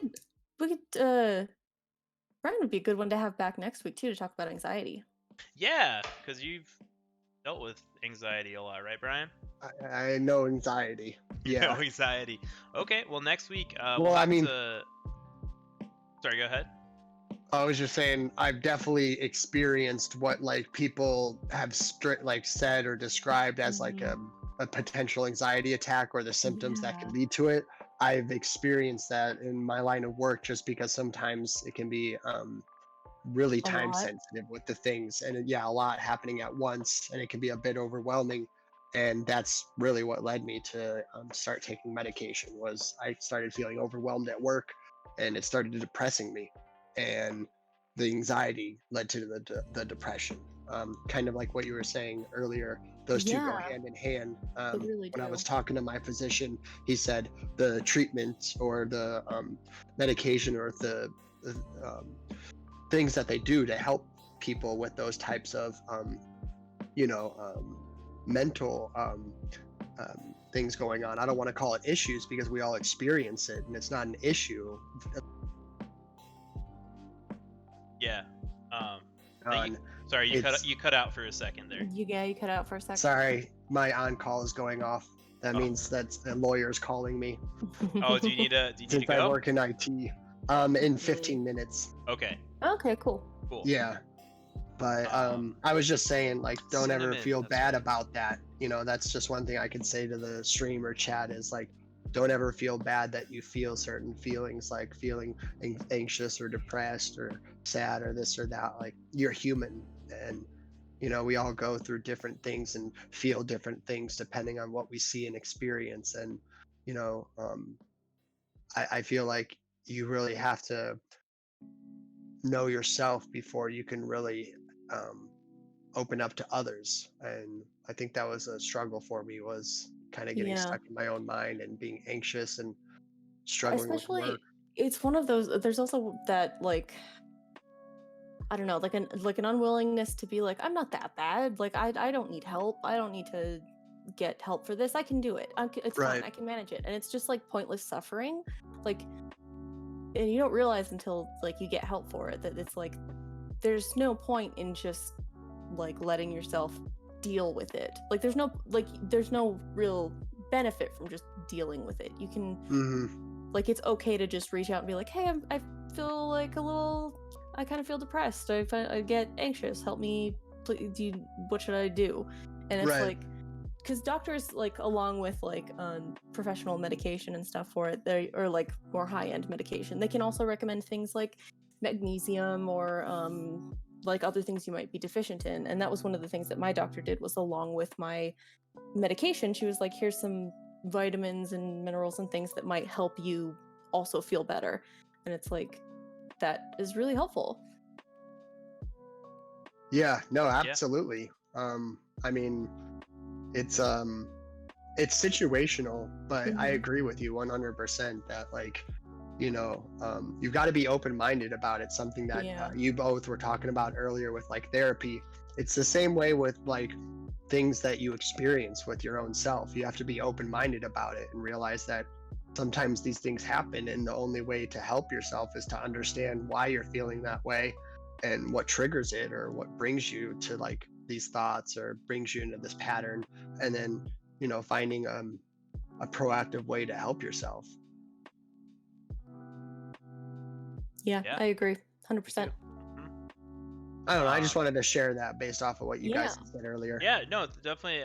Thank you for being on here, for sharing that with us.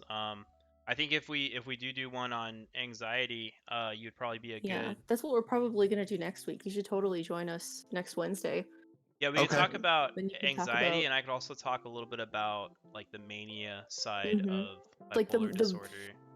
What is it? The more stimulation-based side of mental illness, where everything is a lot instead of nothing.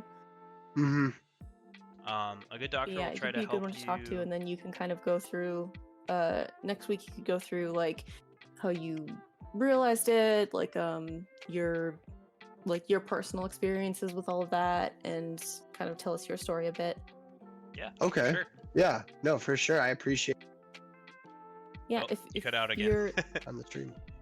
Yeah. If you're available next week, it'd be really cool. We usually do this around 7 Arizona time.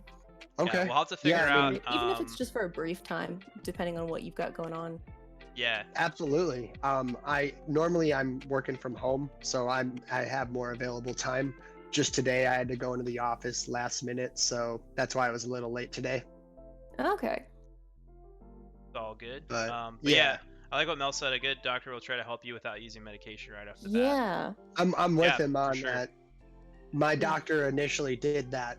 His approach was kind of finding out, like, you know, what causes this, or what can we do, or why do I feel this way? Is it like feeling this way because of like can you fix the environmental causes? Exactly. He was asking me if there's something externally affecting me and something that was out of my control, and then I said, yeah, my work. And then he said, okay, well, let's talk about that. And then initially we just came up with some therapeutic methods, or like what, if you want to call it, meditation. Hydrate. Got another hydrate. Well, hydrate. I got it. Which really helped me initially, and then work got a little harder for me for some reason, so I started feeling more anxious, and that's when I revisited my doctor, and then we decided to discuss medication, which has helped me out tremendously since. Yeah. Yeah, sometimes you know, like Echo was saying, you just kind of like suffer with it, and you just don't know that, like, you don't know there's a better way. You don't know that, like, your life could be better without it, or like with treating it. So, oh gosh, Brian, you gotta make me dab. All right, here we go. Yeah, I got you. Make you dab over here. Oh, you wanna double dab? Okay, I'm gonna go this way. Direction. So you should go the other way. You should go that way. Yes, that way. That other way. No. Or you want to do the same or the opposite? Let's do. It would be cool. Let's do both. I'll do it in the same direction twice, and then you do it. You switch. Okay. Okay, ready? Do it twice. Yeah. Okay, we'll start ready, this way. Ready, set, go.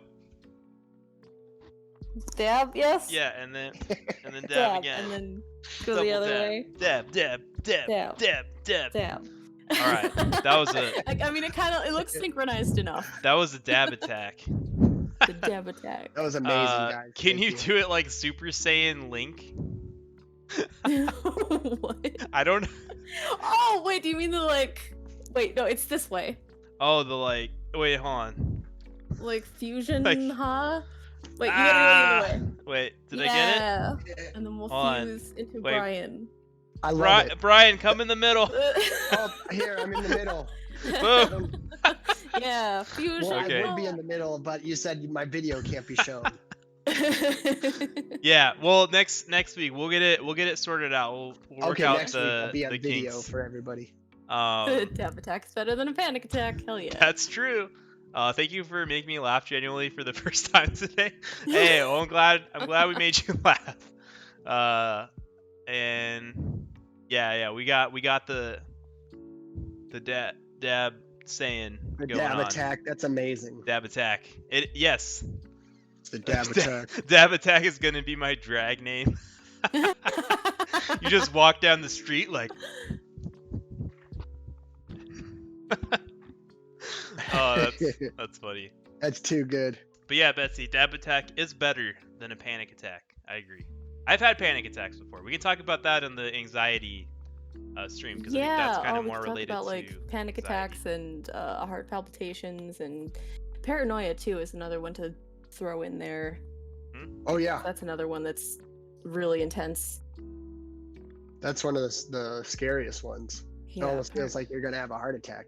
Yeah, yeah. Panic attacks are terrible. Like you feel like you're dying. Like you're literally, you feel like you're literally going to die. Like having a heart attack, like you're about to die. Like that's how it feels. Terrible. I would never wish anyone to have it. Yeah, no. I know, like my cousin has had a history with bad panic attacks as well. So definitely sucks. Yeah. For real.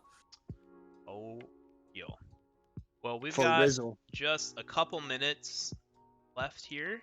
There's anything else you wanted to say, Brian or Echo? Or we? I think I'm good for right now. I'm looking at Abuelita authentic chocolate. Abuelita. Abuelita. I've seen that at the store. It's so cute. Nestle. Abuelita. To be honest, I've seen it. I've never bought it, and now I'm like, ooh, I think I need to buy some. I mean, just to kind of go off of what you all were saying earlier, just you know, when you start to feel like unenergetic or lethargic or tired, or you're demotivated, or you start to like lose interest in some of the things that you once like had a lot of fun with or like brought joy to you, that's kind of some of the signs that I've noticed that are kind of symptomatic of getting into depression or getting into those types of behaviors, because over time you start to lose that joy that you once had, that things, you know, you really enjoyed. So I say, like, look for those signs. If you ever for some reason are noticing that you seem more tired, you don't have the energy, you're unmotivated, you don't want to do things that you normally like doing, you know, definitely talk to a friend, talk to a family member, hang out with a dog or a cat. I mean, I don't know, do something fun. It's very therapeutic to pet an animal, at least for me. So Yeah, no, for I don't sure. know, that's just my advice, is like, if you start to notice some of the flows, signs, or things like that, like, definitely pay attention, because your body and your activities that you do will kind of tell you if you're starting to feel a certain kind of way. I mean, not obviously guaranteed, but sometimes you can get an idea how you're feeling based off of little changes like that. So I don't know, that's just my advice. See your mouse. Oh, sorry. I was Harris said it's really good with the piloncio, which the piloncio, I'm hoping I'm saying that right, but we guys just call them the sugar bells, right? They're like the little the brown sugar bells that are like the pure cane sugar. Yes. Oh, so our mom used to actually just buy us those as like candy, which is so unhealthy, but she would just like buy us each a sugar bell, and we would just eat the raw cane sugar. But yeah, those are delicious. That's a good idea, though. That makes me want, like, I need to go to Food City and get a bunch of hot chocolate stuff. Make me think of going to the grocery store as a kid. Oh, yes. Nostalgia. Oh, that makes me want to go to Food City. At some point, we need to do that. Yeah. I also want to get flan. I've been following, so I found this parody account on Twitter called OnlyFlans. OnlyFlans. It's so great. It's just really beautiful pictures of flan, and I want to get OnlyFlans. It's my favorite, and it's really pretty pictures, like good pictures of like gourmet flan, and I would just really want like flan and sweet rice. Guys, I'm starting an OnlyFlans account. Come support me by buying my delicious flan. That's so funny. It's such a I'd subscribe. Man, I'd subscribe to that too. That is the best name. 100%. It's so good. I love it. Well, Echo, do you have any friends you'd want to raid, or should we just kind who have you got? Who's on right now? Not many. I mean, I have some friends, but they're all playing like World of Warcraft, or like, I don't really. There's no one on that's like just chatting. Just chatting. Yeah. The only two people that I know who are currently on are Whimsy Shrimp and you, which I don't know what Whimsy Shrimp's up to. Yeah, I need to make more like mental health friends, so that we can get some raid trains going. I guess we'll kind of just start closing up here. Do you want to pick a random one, or do you want to just I'll let chat decide. What do you guys think? Do you guys want to do? Do you think we should raid some random person, or do you want to just kind of end it here and we go our separate ways? I will let the chat decide. Oh, sorry, my mouse is on your face again. Do a rando? Okay. Here we go. Here we go, guys. Here we go. You ready for this? So doing a random. Hold on. I'm gonna help you guys pick. All right. So look, here we go. Are you gonna show them and then let them decide? Yeah. So like, here's us. I love this. Look where it's showing it. It's when we're doing the freaking Hadouken. Oh, I love it. It's perfect. That's so funny. So that's us. So Yeah, I don't know who looks interesting to you guys. Got 24-hour charity stream. Clean it These up. are all just chatting. Oh, IRL charity. in Japan meeting friends. Hash smoking.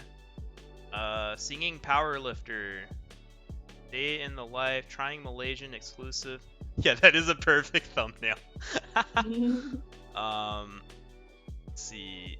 Wednesday. That's what day it is today. That's true. So you think saucy sub interviews?